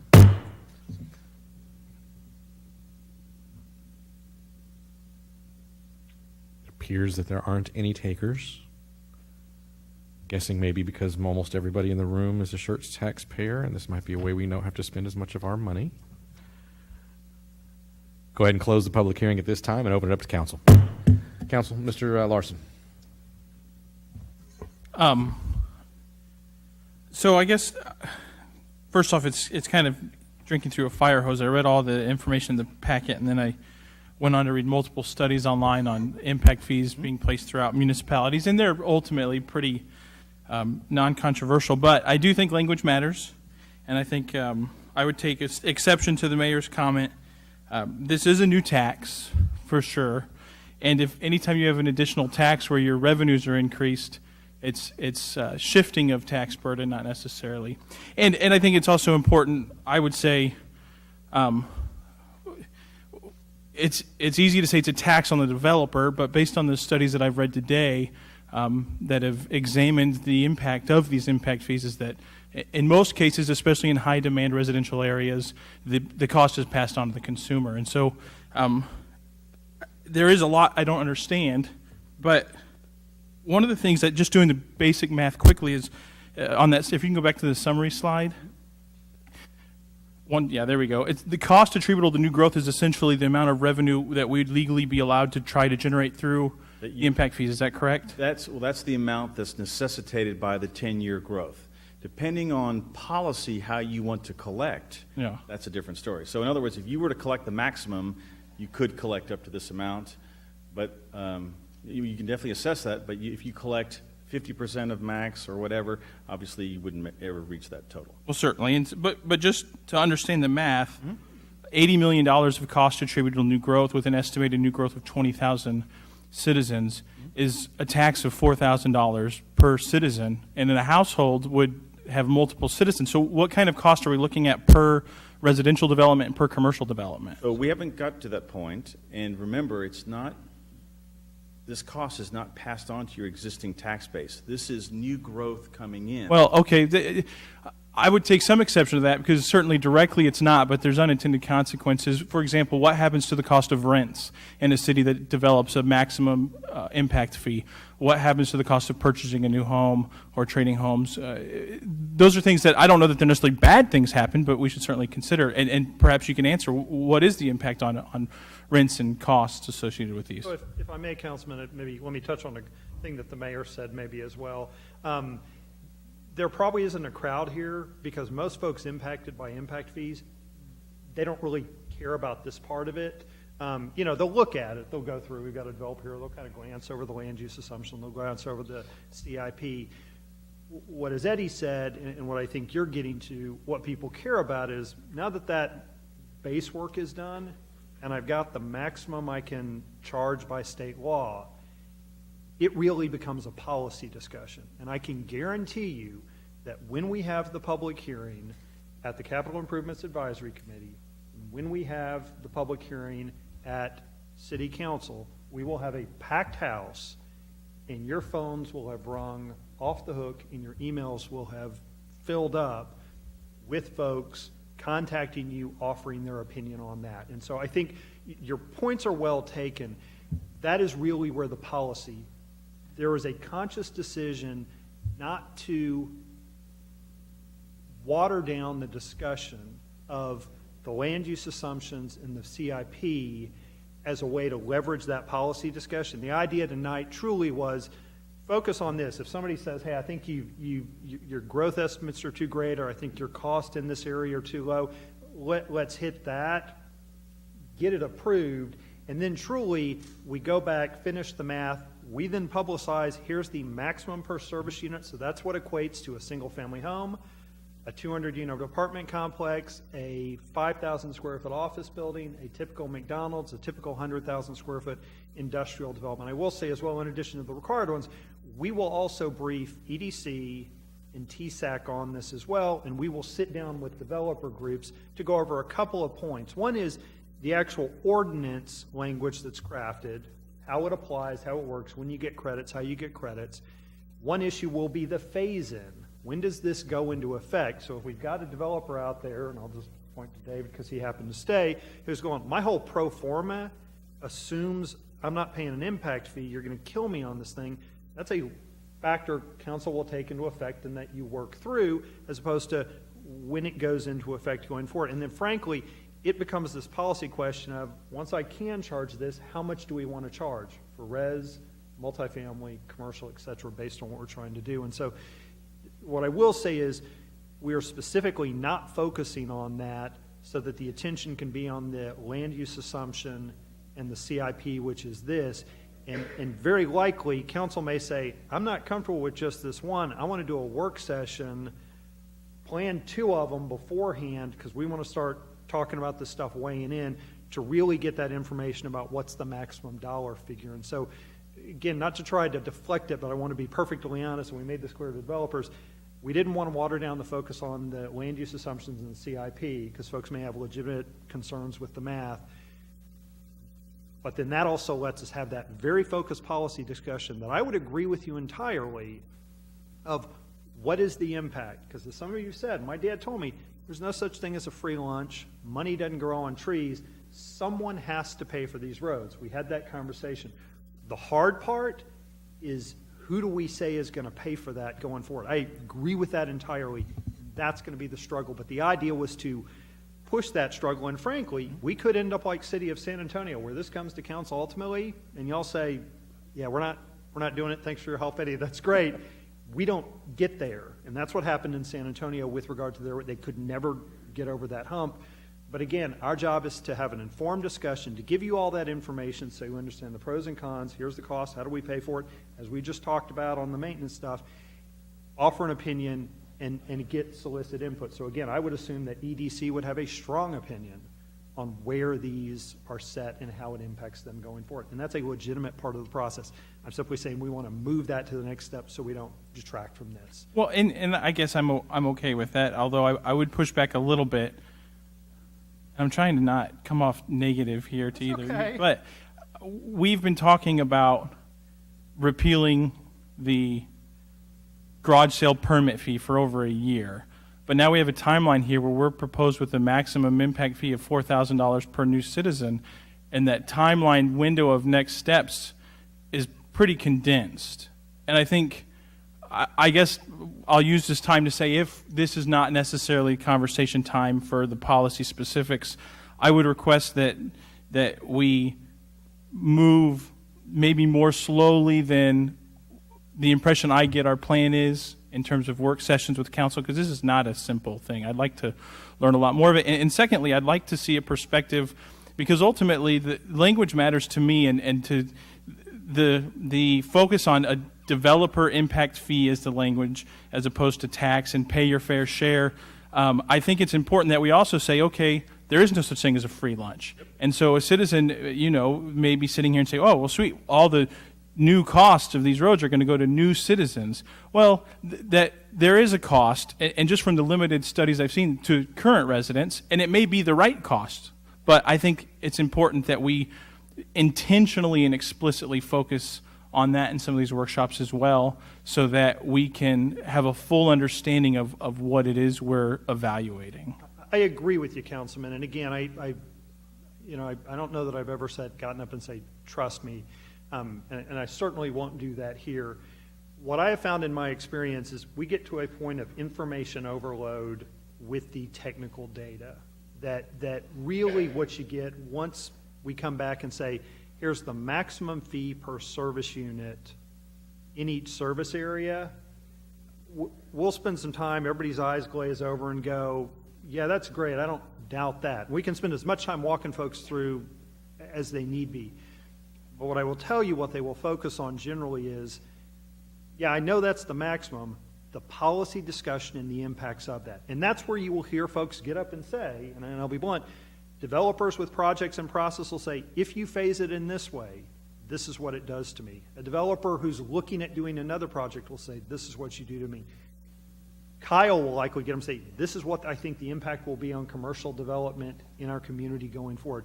We will spend a lot of time on that. And so again, certainly we will set that hearing. I don't know that I've ever actually had, in cities I've worked on where we've discussed this, we've hit that date. Because you're right, we will bog down on policy issues that may cause us to push this out. But our goal would be is that when we get up here, that folks say, I had the opportunity to sit down with staff, they were able to answer our questions, certainly sit down with council people individually, CIAC, P&Z members, EDC members, et cetera. They heard what I had to say. That's reflected in the documentation. And at some point, you're right. So will council act on in that meeting? I'm certainly not holding my breath that you're going to impose a roadway impact fee at all, let alone, if I were to bet you, I wouldn't bet you impose the maximum fee per service unit in all the service areas. I've not seen that happen. You're right, because there are implications to doing this. At that point, cost development goes up. Again, Kyle's working on an EDC project. They're going, yeah, here's my cost in Schertz, here's my cost in the other community. They're looking at Kyle going, how are you making up that difference? Because it just got greater with a roadway impact fee.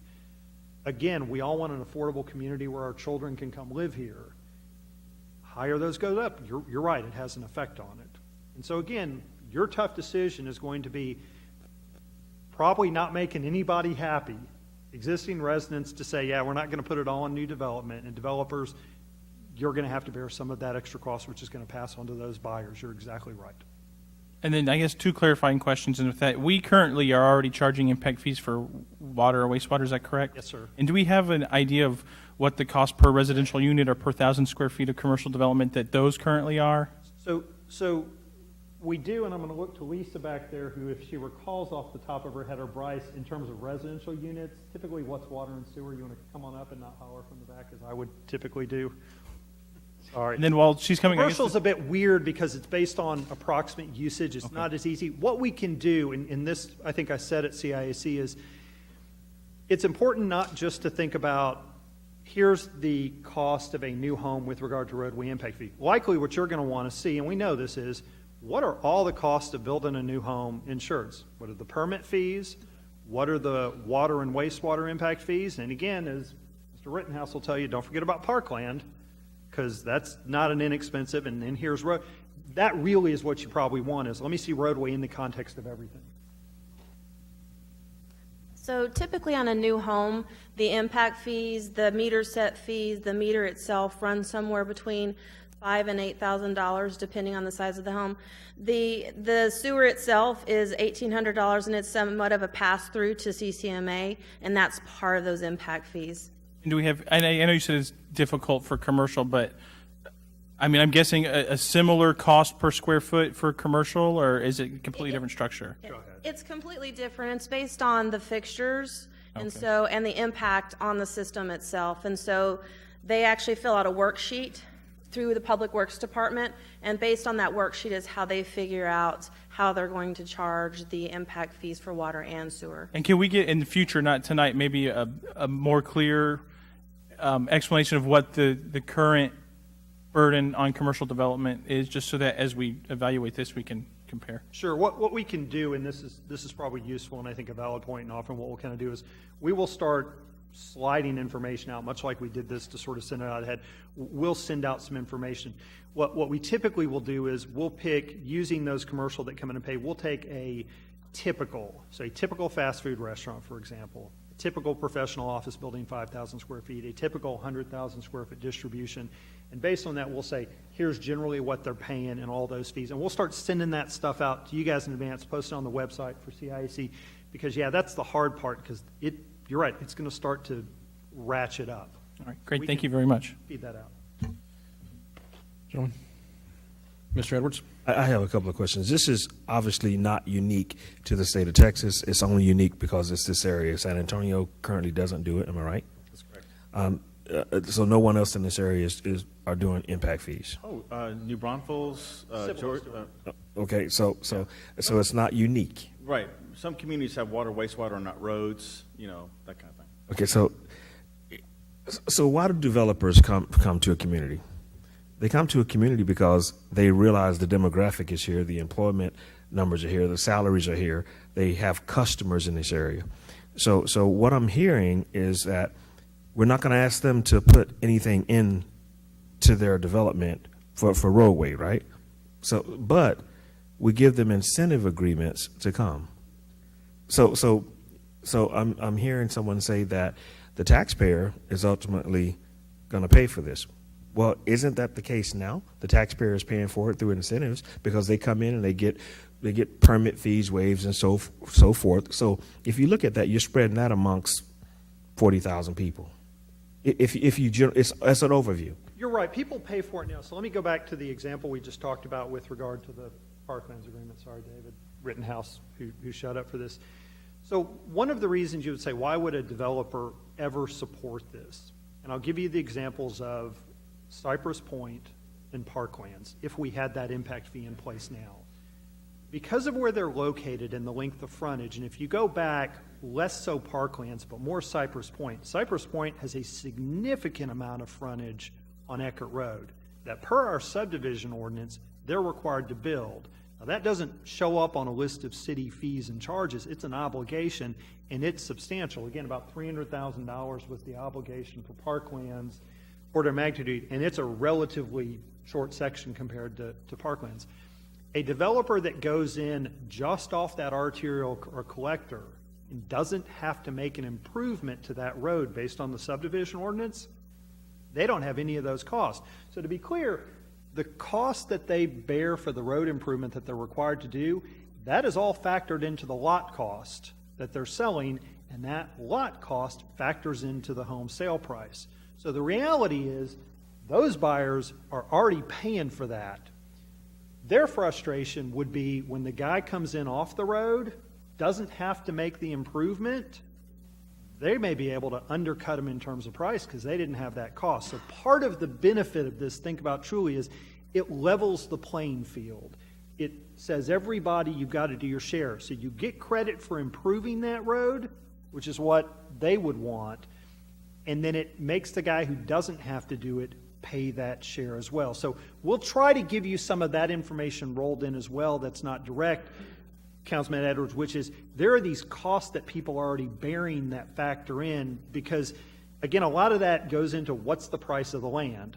The price of the land is generally a function of what are your development costs, and it helps level the playing field. But you're right, different things affect that, such as building roads, incentives, et cetera, things like that. So to your point, the cost is embedded right now because if they're developing that street now, Eckert, the cost is put into the lot, so it's already embedded into the cost and their profit margin as well. To nod. Yeah, And that's basic economics. Okay, so I don't believe that we would be. I think that we need to have a lot of stakeholder meetings with the developers as well as the citizens. Like we did our Gateway project, have some Schertz. I think we give them as much information as absolutely possible. And this is where we're having the chamber come in and maybe do some of this as well, facilitate this and have people up out front ahead of this discussing it. Because we're going to get to a point where we just had a discussion tonight or a presentation about roadways, and we have to eventually stay ahead of the game versus always playing catch up. And this is one way that we'd be able to stay ahead of the game. So to my colleague to the right, I understand that he's saying that this is a tax that's going to increase prices of homes, and yeah, I can certainly understand that. But I was always told there's no free lunch in America. There's also, you always get what you pay for. So and you may not certainly get what you pay for, but you pay for all you get. And reality is, I know that the tax is already embedded right now in these lots, whether you call it a fee or a tax or whatever. It's embedded, and it's spread out amongst the whole community. When you're looking to build a home, when you're looking to build that development, it's spread out amongst the whole community already. But if we continue to give the incentive agreement without collecting any impact fee, isn't that a tax? It is, because who's ultimately the consumer is paying for the big box to come in, and they're getting the incentive at that time. And we're not collecting anything on that besides sales tax. So to be clear, Council, while we have some limitations under state law for the timing of this, if we need to, we will be holding a lot more meetings with folks, stakeholders, than just the required that Eddie spoke about. And if it's not ready to go, we can push back, and we've got some limitations there. Again, I will say, from my experience, there hits a point of information overload, and the real issues that tend to be the focus are, how do you phase it in for development in process or development in the works? How do you receive credits for it? And then it's just this, I know you can charge up to this, what are you going to charge? And it's a bit of a, at some point, I think, and I don't know if Eddie was, you lose the logic behind it, and people just go, that, because it seems like it works for our community, that it brings in money that we need, it doesn't kill development. Would you agree? Right, and then it's going to be, well, what might some of our peer cities be charging? You know, what's the impact fee in New Braunfels? That kind of thing. I'm sorry, I think the program has merit. Is there anything out there that's maybe a hybrid program? Is there anything of that nature, a hybrid program that maybe can show the capital impact fee or something? I'm thinking outside of saying if there's a hybrid program that can show you the difference, because he was talking about the homes and how the taxpayers are paying for it, but in reality, the developer should pay a larger amount versus the home, and that should be the case based off the value of the home, right? But the developer's going to pass it on. That's right. The law was changed in 2001. It used to be that the developer paid the impact fee, but now the law, in 2001, the law changed where it's assessed at platting, but it's collected at permit, so the builder pays it, so he's passing it on. So I think exploration is good in this point from my view. Very good. Mr. Scott, sorry, Dr. Scagliola? Yeah, I think this is a kind of discussion that's been a long time in coming. I definitely saw a need for it a while back. Definitely see a need for it now. Yeah, I've done some research with staff and with business owners and whatnot, and there is a lot of confusion out there as to what a capital improvement fee is, what an impact fee is. But what I found most interesting was that once those terms are explained, a lot of times they don't see the fees as a tax. The fees is it pays for services rendered, and it's a cost of doing business. That's what they'll come to expect. But you have to have an open and honest and transparent dialogue with people so that they understand that. Now, here's my contention. If we don't expect new developers or developments to pay for their own infrastructure, then we place the responsibility on our current residents and businesses to subsidize those developments. And that's a strategy I've never agreed with. And I think this is needed to address that. That's all I have, sir. Very good. Anyone else? Mr. Crawford? Brian or Eddie, either one. Can you give us a short summary of, less than 5 minutes, Brian, of what happens if we don't have some kind of an impact fee, because builders can't afford to pay for the sewer system, the roads, the water system. So how do we allocate that back to the people that are actually using it? And I don't want to be paying for the roads that go in on a new subdivision on a tax basis if there's a proportional mechanism to have the developer assess that to the buyer of the new home. So here's, it doesn't mean I wouldn't be required to. It just means I would rather not have to do everything for everybody else if I had to pay out of my pocket, so to speak. So here's what I would say. If we don't get it, if we don't do it, what happens then? If you don't do it, then the cost of funding the expansions of road will be borne by some developers who do it through constructing the improvement when they're adjacent to it. So it'll be some, not all. So we think that's bad for an unequal playing field. And then ultimately, our taxpayers will pay for it. Both those new ones who move in and start living here and then pay taxes in the future, and those ones currently, they will pay it. But likely what you tend to see is it takes longer to get those because there's less money. It's just like we talked tonight on when are we getting to sidewalks and when are we doing this. There's less money, so it takes longer. And I will tell you, you can get to the point where you then get pushback from your existing community saying, we can't keep up with growth, and it becomes this anti-growth push. And that's bad for everybody, and I think developers would acknowledge that cities have to keep up, because if they show up and go, hey, we're ready to do the next project, and our answer is, sorry, there's no sewer, they're frustrated going, why aren't you keeping up? And the same thing happens with that political will turns. And so, again, let me say this. The tough part that you will have, because I think all of you will likely cringe when we run these numbers and go, wow, that's higher than I thought, or that's maybe not. It's not an easy decision. As much as we feel one way or the other, I think you will all struggle with it in terms of what are the implications, what are the effect. But that's the effect of not doing it, is we're left to go, I don't know how we pay for it. Another question. Is there any mitigation in there's a max number the state set, or max percentage? Is it correct to assume there's some mitigation if you're not at the top of that number, if you're at 40% or whatever the number is, or does Subsidized, basically. Yeah. I mean, the 50% credit, you have two options. You do the finance study to find out what that maximum collection rate would be, or you, in the alternative, credit the cost of CIP by 50%. And if you decide by policy, well, we're only going to collect 25%. This means someone else is paying that delta. And maybe Eddie, because I can tell you, and again, what percentage of cities go, that is so high, don't even bother with it. We're just go with the 50% because we're never going to charge it. But would you ballpark? Yeah, it varies between cities. Cities that are behind the curve in infrastructure, they're going to want to get it as high as possible. The benefit is you can credit higher.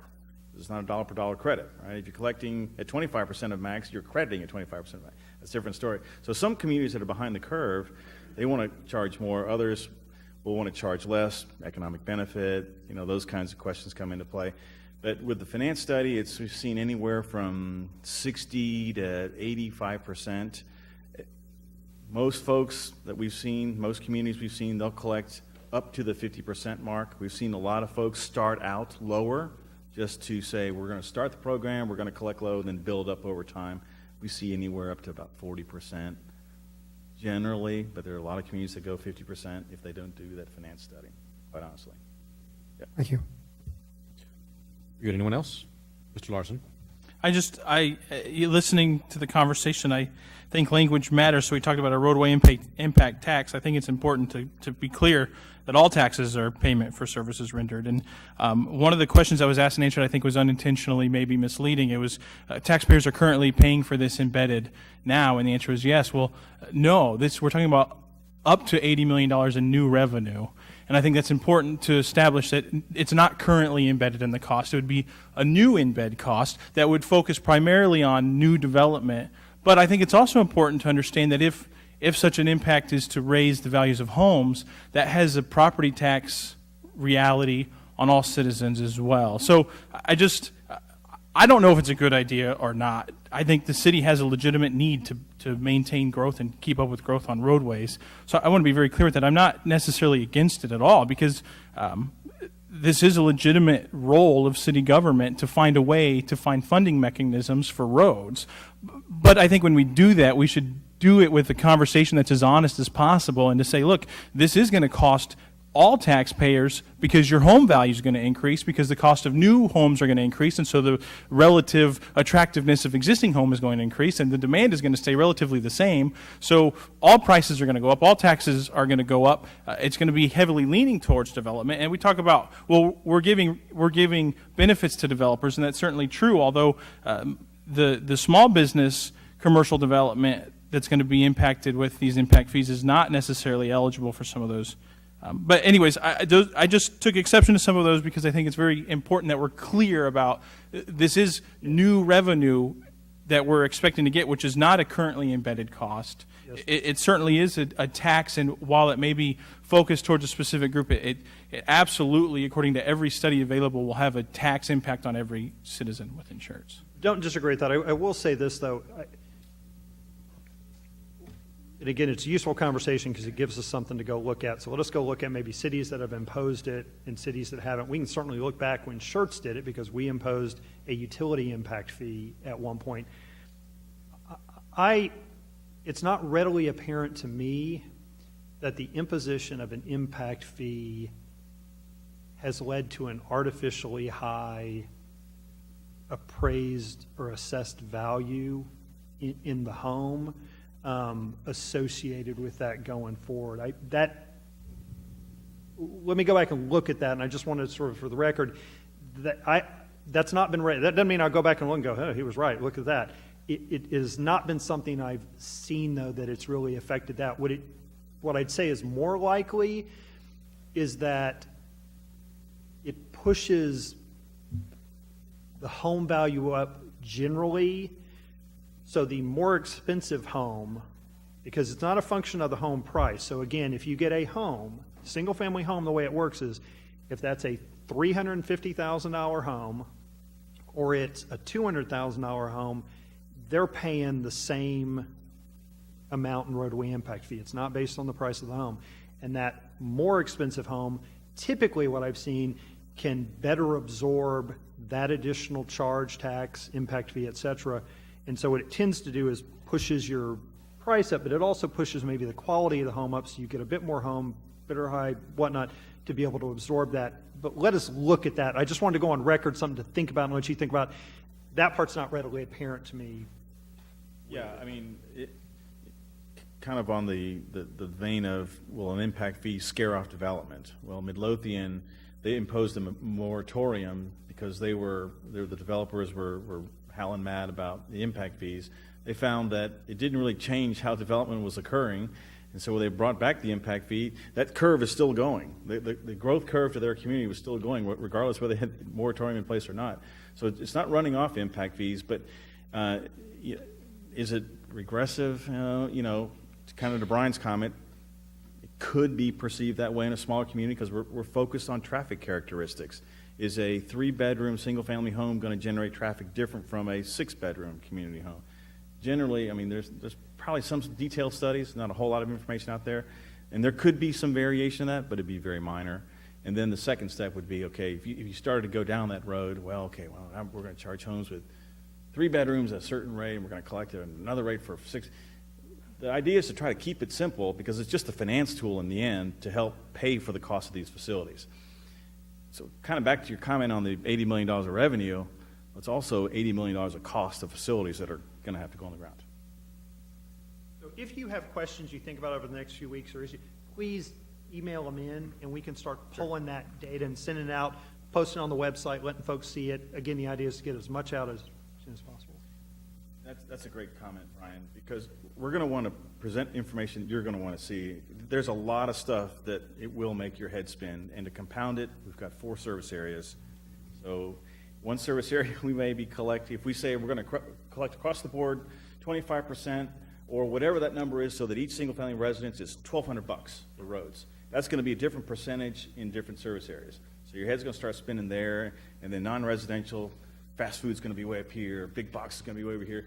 It'll just snowball. So we have to try to keep it simple, but at the same time, we want to make sure we're hitting what key questions you might have so we can try to explain it generally so we have good discussion. Very good. Mr. Gutierrez?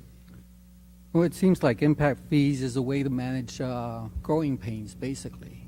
So as I understand, we can set the amount low, consider the impact, and make adjustments later on.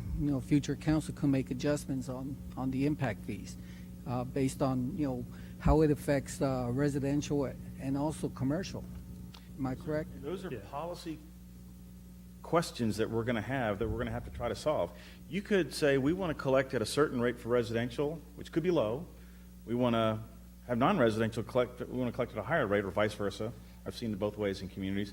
You may want to start low. We're going to start at 25% of max. And each year we're going to bump it up by 5%. And it's out there in front of the development community. They'll see it coming. They know it's coming, that kind of thing. So until you hit targets, those kinds of things. So all the technical work, all this stuff that I bring before you that's probably rattling your head there, there's a technical derivation to the cost of what it'll cost to put a unit of road out there.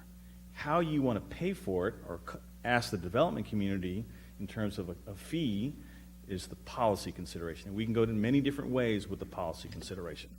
Thank you. Mr. Crawford? Again, for Eddie or Brian, on your total CIP cost, it's about, on this slide, it's about $220 million over a somewhat unspecified time, 10 years, 15 years, 20 years, 25, whatever it takes for our city to grow. And you said, and I think everybody here agrees, it's going to grow. You're growing irrespective of impact fee or no impact fee. That's correct. The question is more on the equity side. If we spend $220 million per this slide over the next, let's say, 20 years, just pick a number, we're saying that we're getting that 80 million of that $220 million was because of growth that occurred from now till the end of that 20 years. Is that a fair statement? It's the 10-year window. I mean, it's the 10-year okay, window. okay, on this But case, a it 10-year window. generally will be about the same if that growth curve is about the same. We who live here today still need to contribute in some way from the tax basis probably, although city taxes doesn't do it all, paying for roads that need to be repaired like we're doing now, and planning for that, which we've talked about earlier. So there's an equity factor here that's not just for the people that came in this coming future that we hope to live through. It's for the people that have been here and are here now. So it's not just one piece. Mr. Greenwald back there who's going, I've paid for all this stuff Forever, yeah. 100 years. There was no impact fee. 100 years? Wait a minute, Ken. We can hope for that. All I'm asking is that a fair way to look at things? This is an equity sorting out issue. We've been paying for roads without having developers pay, and we've been paying it by using certificate of obligation bonds or bonding money to pay for roads. And this is a way, another mechanism to get some of that distributed. Because the guy that bails on Eckert Road on the front, if he has to pay all of it, and the guy that comes in behind him doesn't have to pay anything, that's great for the second guy, but not for the first guy. Correct. Or you'll have the subdivision of lot where they'll leave out that 800-foot strip, so Right. they don't have to pay the impact fee. They're behind it, and that the guy in the front. So- So you'll have those kinds of questions, and this levels the playing field based on traffic. And there is a lot of discussion that needs to take place yet. But anyway, thank you, Mr. Mayor. Very good. All right, anyone else? All good. So a couple of comments. Several years ago, and a couple of folks on the dais here with me will remember, we took an action and we got rid of two zoning classifications, R6 and R7. And at the time, some of the development community, not all, some of the development community came to us and said, you are going to stop growth in Schertz. You are going to, no one's going to want to build here. It didn't turn out that way. What it did do, however, was change the type of development and potentially a little bit, actually I think it's actually backwards, but so let me finish that. And then when you go back to the slide where you show the compound annual growth rates as a chart, that one. So very, very interesting. It's during the gray section there that we took the action of getting rid of those two zoning classifications. And did it, listen, it's not causal. It's not the only factor, right? There's macroeconomic conditions that were at play as well. There was a downturn in the economy late in that period. But that action that we took might have slowed down development somewhat. But it wasn't a big number, maybe 25%. And here we are back at it now. So my point in saying this is I agree with all of the council members that have spoken up and their commentary and their concern, and we do need to spend a lot of time vetting this, because when we will have an effect on residential and non-residential growth with whatever decision we make here, whether it is a non-action or some type of action. And pardon my novice commentary about economics and general equilibrium theory, but there is a place, and it's this council's job to find that, there is a place where the maximum benefit and the least amount of deleterious consequences is reached. And we have to figure out what that is. And that is most likely the bulk of the policy decision-making that we will have to decide on. We'll have to hear from economic development. We'll have to hear from the development community. We'll have to hear from residents. And when we synthesize all of those things, hopefully we get close to that equilibrium point that has the most benefit and the least problems being created by the action that we will take. So I guess my point in saying this is I echo the concerns of the council in my comments. We do need to spend a lot of time on this. We need to get it right. We need to get it right the first time because it's going to have a long-term effect on how development occurs and the quality of that development and the quantity of that development as we're moving forward in the life of the city. So great discussion from the council. Good presentations here. I'm sorry the public hearing was not engaged, but you say that it's going to happen in the future as we decide. So this is a resolution, and it is a resolution 17R107. Is there a motion in regard to this resolution?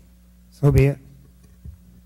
A second. I have a motion for Mr. Crawford to approve resolution 17R107. I have a second for Mr. Edwards. Any other comments, questions from council? Hearing none, I will call for a vote. Aye. Aye. Aye. Aye. Aye. Aye. Aye. Of 7 ayes and no nays, the motion carries. Thank you very much for the hitting the tip of the iceberg in this exercise. All right, next item on the agenda we have this evening is item number 10, Resolution 17R108, a resolution by the City Council of City of Schertz, Texas, supporting the filing by the Texas Department of Transportation of an application with the Alamo Area Metropolitan Planning Organization Transportation Improvement Program funded through the Surface Transportation Program, Metro Mobility, pledging that if an award is received, the City of Schertz is committed to providing funding, authorizing the city manager to act on behalf of the City of Schertz in all matters related to the application and other matters in connection therewith. So who's going to lead us on this one? Mr. James, take your time, sir.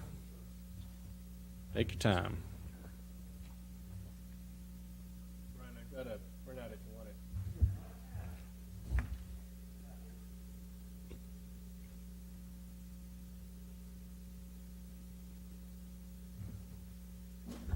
Okay, so this item, as the caption would imply, is we were approached by TxDOT, who, as you know, has been working on the design, starting to look at right-of-way acquisition for what we call the Phase 1 FM 1518 project. And you may recall we went out for a general obligation bond to the voters and said, we need you to approve $5 million to go towards starting FM 1518. And really, this is probably only going to get us half of it.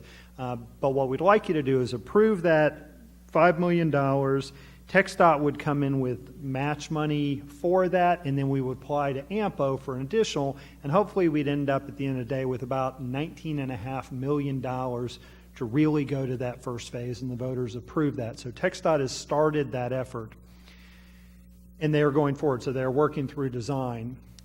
The AMPO additional round of funding has come up. Staff was watching that, seeing if anything made sense. And on our own, there didn't seem to be a reason for us to go forward for a project. But again, we were approached by TxDOT, who said, as we've gotten into design, as we've continued to look at traffic on the road, we think it makes sense, there's an opportunity based on what we think we can get for funding, to go after the second phase now to construct the entire project at one time.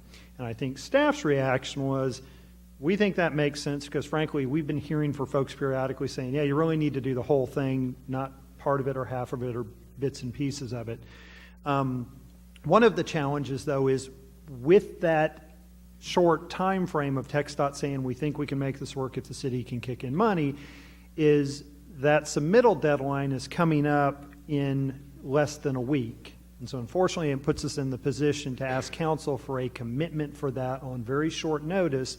And because they are seeking that commitment to allocate their funds as well and try to get some additional funding for it, it really puts us in a position, we think, effectively to say, to have council understand that this would not be, let's put it on for the voters as another GO, but really in light of the fact that the voters have said this is important and approved the first phase, and in light of the fact that we've continued to hear from our residents and those voters saying, when are you doing the next half? It would generally mean doing a certificate of obligation, a council-approved bond measure for the commitment is $5 million. Now, as you know, with the 1103 project, that doesn't limit our cost associated. There are some required additional costs that are included with that in terms of right-of-way acquisition, a percentage that have to be covered, utility relocation, including our own that we bear the cost of going forward. That would come in line with that, and there's some estimates, another $1 million or so maybe. But again, TxDOT is out seeking additional governmental entities to contribute as well. So the ask for tonight is a commitment of $5 million to be able to apply for this grant going forward. Now with that though, is TxDOT is putting forward an additional $5 million as well. So $5 million from us, $5 million from TxDOT, trying to get some other sources to sort of kick in as well, but then applying to the AMPO for funding. Now you'll note some of those are listed as overmatch. So again, there's a minimum match required to apply, but if you do the minimum, your projects often don't get selected because communities know that and they'll outbid you. It's a little bit of a Price is Right. And so TxDOT's come back and said, look, two things. One is to get funded, we probably need to overmatch, but then the other part of it is there's just this cost of the project and you're not likely to get funded for that amount. And so again, we rely on them who do this often for that recommendation. So again, I'll answer questions, but the gist of it is we're looking for the city to commit for $5 million for phase 2, and that commitment is to do really a CO bond for council to say we're going to authorize this. We have that bonding capacity to do this, but I will say keep in mind we have these other needs out there, and so again, and that's putting cart a little before the horse, but that's where roadway impact fees start to come in for things going forward and things like that as well. So this one I'll answer questions as opposed to maybe talking the wrong direction. Mr. Edwards. Mr. Mayor, I'd like to make a motion that we approve resolution number 17R108. Second. I have a motion from Mr. Edwards, a second from Dr. Kaiser. Comments, questions from council? Mr. Crawford. Mr. Larson had his hand up too. Brian, we talked about this afternoon. Yes, sir. And you made a comment just now that I didn't stop and think about. I don't think we talked about this afternoon either. Additional cost for right-of-ways, moving electrical, that's not included in this $5 million or the $5 million or any other money that somebody's going to present. That's right. Those are additional costs that would be borne that are obligated to the city, much like you may recall we came back on 1103, it's a different program, and put in additional money. So again, we're focused on this, but know that we have these additional costs to bear. Part of that depends on what those costs to relocate are, that we don't know, what the cost of right-of-way acquisition, we don't know. I will say to staff's credit, and planning's left, but I think TxDOT would probably say we have done a pretty good job of getting right-of-way where we can. Howie's Cove, Harry Hausman's project, the Crossline project, we get the right-of-way so that we're not having to go back and buy it. We do a fairly good job, but there will still be that acquisition and those costs. The question is, where's Mr. Walters going to find the money for that? Sure. So part of it is it's a 2021 is when they would start construction, and so part of it would come out of a series of sources that we have in bonding capacity. Are you asking for the roadway or the utility impact, or the utility? But either one of those, both those things, because they're in addition to the $5 million we're talking about. I'm not opposed to doing the $5 million. I'm just curious about saying yes to something that is going to spend more than $5 million probably. I'm just going to kind of, and you don't know how much that is either.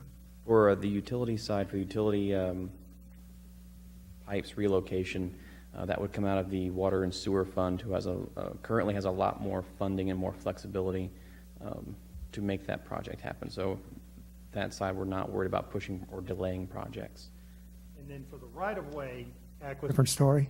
cost, again, 1518 is a CIP road. It's on the system, this section. So again, and this is something important to think about, well, maybe, I'm not sure what we're going to set it at, but knowing all our needs we're likely to set, that would be a resource that as we start collecting, you could tap into or you could reimburse yourself through. So again, as Eddie said, the 1518 and 1103 are roadway impact fee eligible monies, and so that money can use to repay ourselves for what we've kicked in for other sources.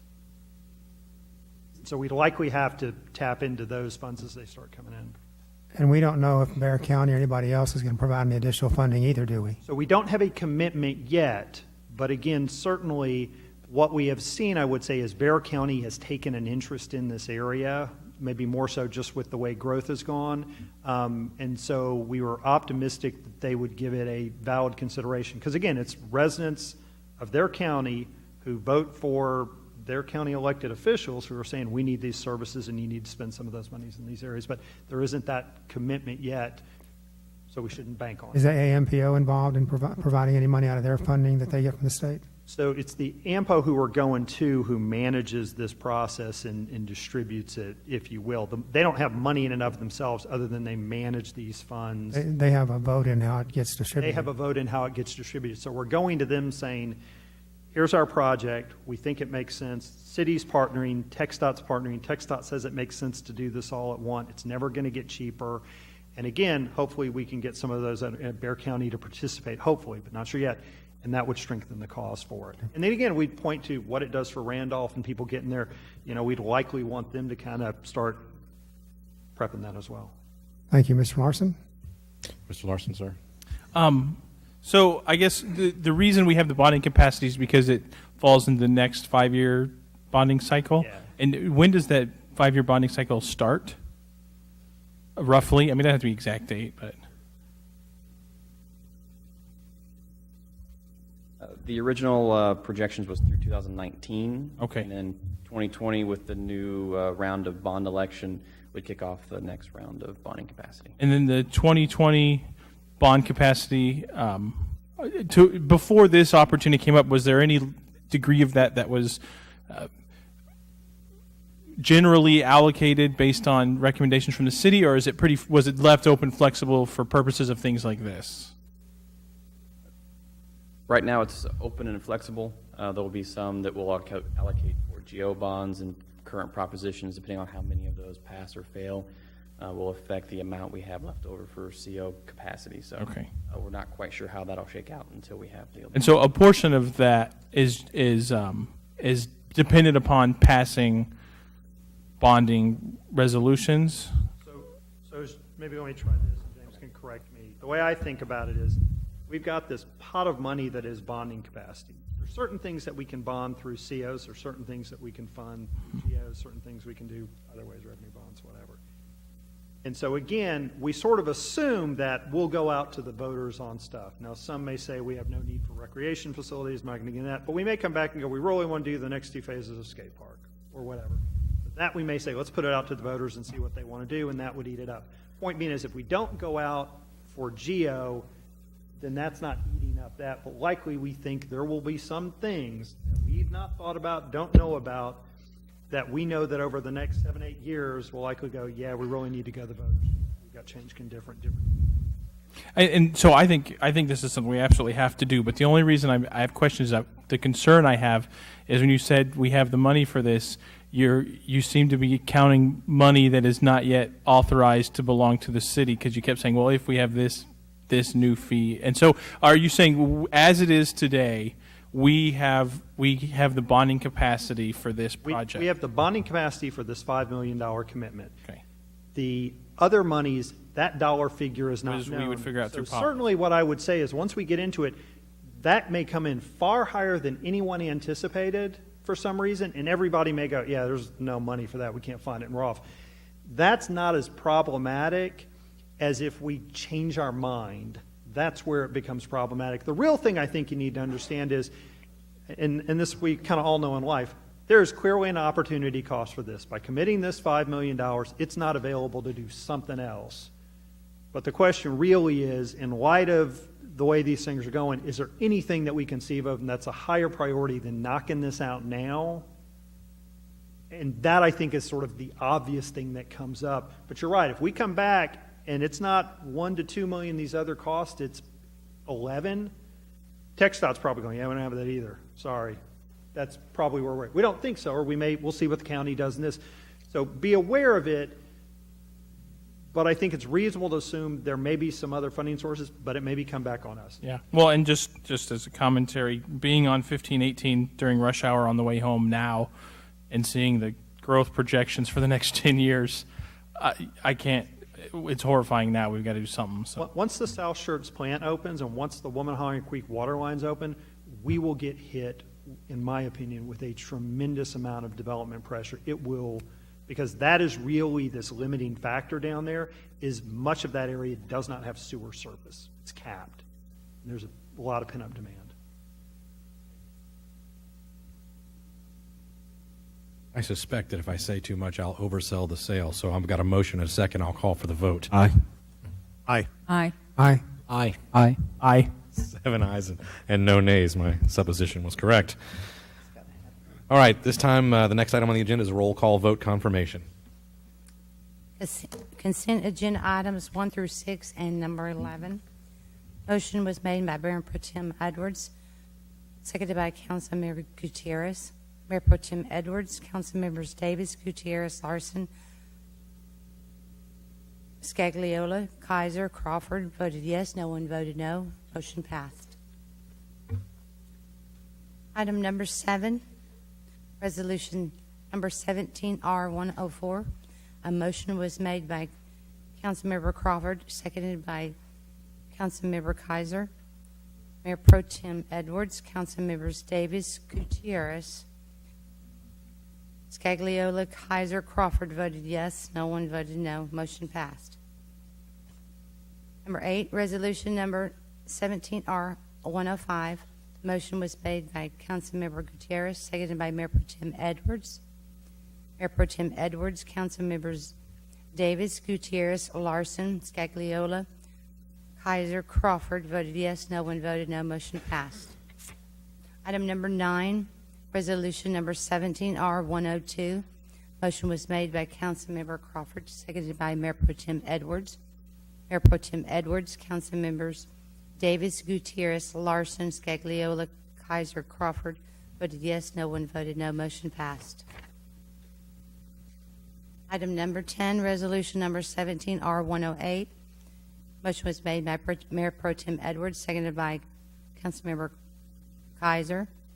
Mayor Pro Tem Edwards, Councilmembers Davis, Gutierrez, Larson, Scagliola, Kaiser, Crawford voted yes. No one voted no. Motion passed. Thank you, ma'am. The City Council does have need of meeting in closed session this evening. City Council will meet in closed session under Section 551.087 of the Texas Government Code, deliberation regarding economic development negotiations. Closed meeting, the governmental body is not required to conduct an open meeting, 1, to discuss or deliberate regarding commercial or financial information that the governmental body has received from a business prospect that the governmental body seeks to have locate, stay, or expand in or near the territory of the governmental body and with which the governmental body is conducting economic development negotiations, or 2, to deliberate the offer of a financial or other incentive to a business prospect. We'll take a 5-minute recess. Actually, what we'll do is we will recess our open session, we'll go into closed session, and we will return as soon as we're able.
All right, I show 9:25, and we are back in open session. Item 12A, take any action based on discussions held in closed session under agenda item 12. To my knowledge, there's no action that needs to be taken. Therefore, no roll call vote confirmation. Item 13, announcements by the city manager. Anything further, Mr. Kessel? You do not. Item number 14, request by mayor and council members that items be placed on a future city council agenda. Anything that we don't have already scheduled that we need to have? Mr. Mayor, can I get Mr. an Edwards. update on our staffing for PD? Got a few phone calls from where we saw the Mr. Eads come in from Cypress Point. We had a couple of people from Fairhaven, Laurel Heights, and also Northcliffe come in and saying that they're having some crime issues out there. So I'd like to get an update on the staffing of our police department. I know we were behind on that. And a detailed update on our marquee electronic sign from Mr. Kessel.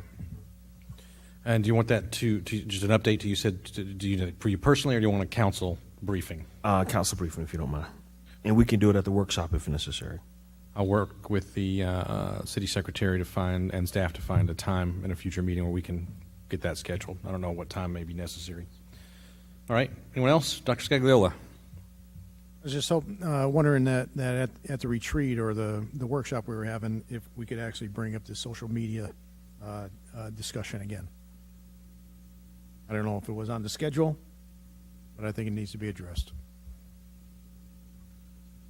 I think the way that we're posted, it possibly could. Mr. Santee? Well, when I was here and spoke to the council last about that, I got the impression that perhaps we did not want it at the retreat, that you wanted it here in this venue, and maybe I was mistaken on that, but it's up to the council. I mean, we can do it whenever.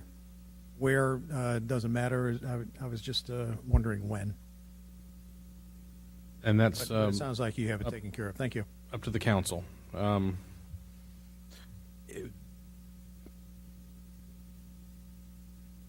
question of fact for our city attorney, Mr. Santee. Do we have, at this time, were we contemplating revisiting that after the last presentation? I don't know that council said that we were. What's your recollection? Are we? My recollection, when we were not necessarily a policy, but the discussion, we were bringing back the discussion and basically the training session on and walking through those, how those are impacted, how the Records Act and the Retention Act interplay with social media was my understanding. Yeah, so I think that that is forthcoming at some point when staff and our city attorney are prepared, if I'm using correct English. So, I mean, I would assume that we would take it up at that time, unless there's objection from the council that we need to do something sooner. In any case, I think we'd still be waiting for our staff and city attorney to come back with whatever they may propose. Mr. Kessel? Perhaps, and again, just talking about a future agenda posting, when we post for the social media training, we may be in a position to post also so that it can have the policy discussion as well afterwards or beforehand, so it can be all kind of together at the same time. It may be beneficial if council wishes that discussion to come back up, particularly now that there's a new member of council that wasn't privy to the previous discussion. So just so that I'm clear, is there a future briefing already contemplated about training? Yes. And what that would look like? I think that would be the appropriate time for us to deal with that. Okay? Can I have clarification? Is the request for an agenda item to re-discuss policy of a social media policy as it relates to council members and appointed officials? Is that what the agenda request is? Dr. Scagliola? That was my intention, yes. Okay. I object to that being on a future council item only because we've thoroughly addressed the issue twice within the past 2 months, and the council has decided a course of action that we're following through. I think if we continually rehash issues infinitely, it just bogs down our council sessions. Dr. Kaiser? I don't recall actually taking a vote of the council, but I think a discussion at minimum on maybe some guidelines as opposed to policy would be a good idea. But I don't think that all of us, all 7 people said yay or nay one way or another. But I think at minimum to discuss guidelines, if not a, strict policy, but at minimum to discuss guidelines for that. So At the time that, we were going to have legal counsel in and just add that to the agenda for that discussion. Mr. Crawford? I would echo Dr. Kaiser's comments also, please. So we don't have a clear consensus on council, and in that's an accurate statement. There's not 7 saying one thing or another. So what we'll do is this. When we have the briefing from our city attorney and or staff with regard to implications and training, we will also have an agenda item where we will discuss whether or not we will add an agenda item in a future meeting to delve into policy or guideline discussion. So the council will need to have that on the agenda and decide as a group whether we take that forward or whether we do not take that forward. All right? I can get with you, Mrs. Dennis, and help you with some the exact language for that item. And I think it does need to be on the same agenda as the one where we have the commentary and briefing with regard to potential implications of social media use with regard to the Open Meetings Act and records retention and all those other things. So we will take that up at the same time, and then council will, by vote, render a decision as to how we may or may not move forward. All right? Any others? Next item I have on the agenda then is item number 15, announcements by the mayor and council members, and we'll start with Mayor Pro Tem Edwards. So, Mayor, first of all, I want to wish everyone a happy holiday. Had an opportunity for Thanksgiving to go over to Cibolo and volunteer and serve people at Harmon's Barbecue. I'll tell you, I saw more tears and heard more stories of people not having a place to go, not having family members. One particular story really shook me to my very foundation of a young mother and her son that were joining us for the first time. And guys, look, we do a good job up here for our citizens, but everybody needs to have a little more kindness in their heart. Spend some time this holiday instead of buying gifts or something. And I'm not preaching to you, but I am saying instead of buying gifts, why don't you give a gift of time? It's been said that a person can live 30 days without food, 15 days without water, 2 minutes without air, but about 30 seconds without love and affection. And I really do believe that we ought to spend more time instead of bickering back and forth or getting upset about things, to spend a little time with the people that you love, and even some of the total strangers. Just be a blessing. It really blessed me to go home late that evening and sit down to my dinner, but at the same token, be able to just serve. And that community event was well received. And I just want to thank Ray Harmon, Mayor Boyle, some of the police officers and staff, and I know they served even our emergency responders as well. I just think it's a great thing. So I really enjoyed that, and that's all I have. Very good. Mr. Crawford? Dr. Kaiser? Dr. Scagliola? Mr. Larson? Nothing. Mr. Gutierrez? Nothing.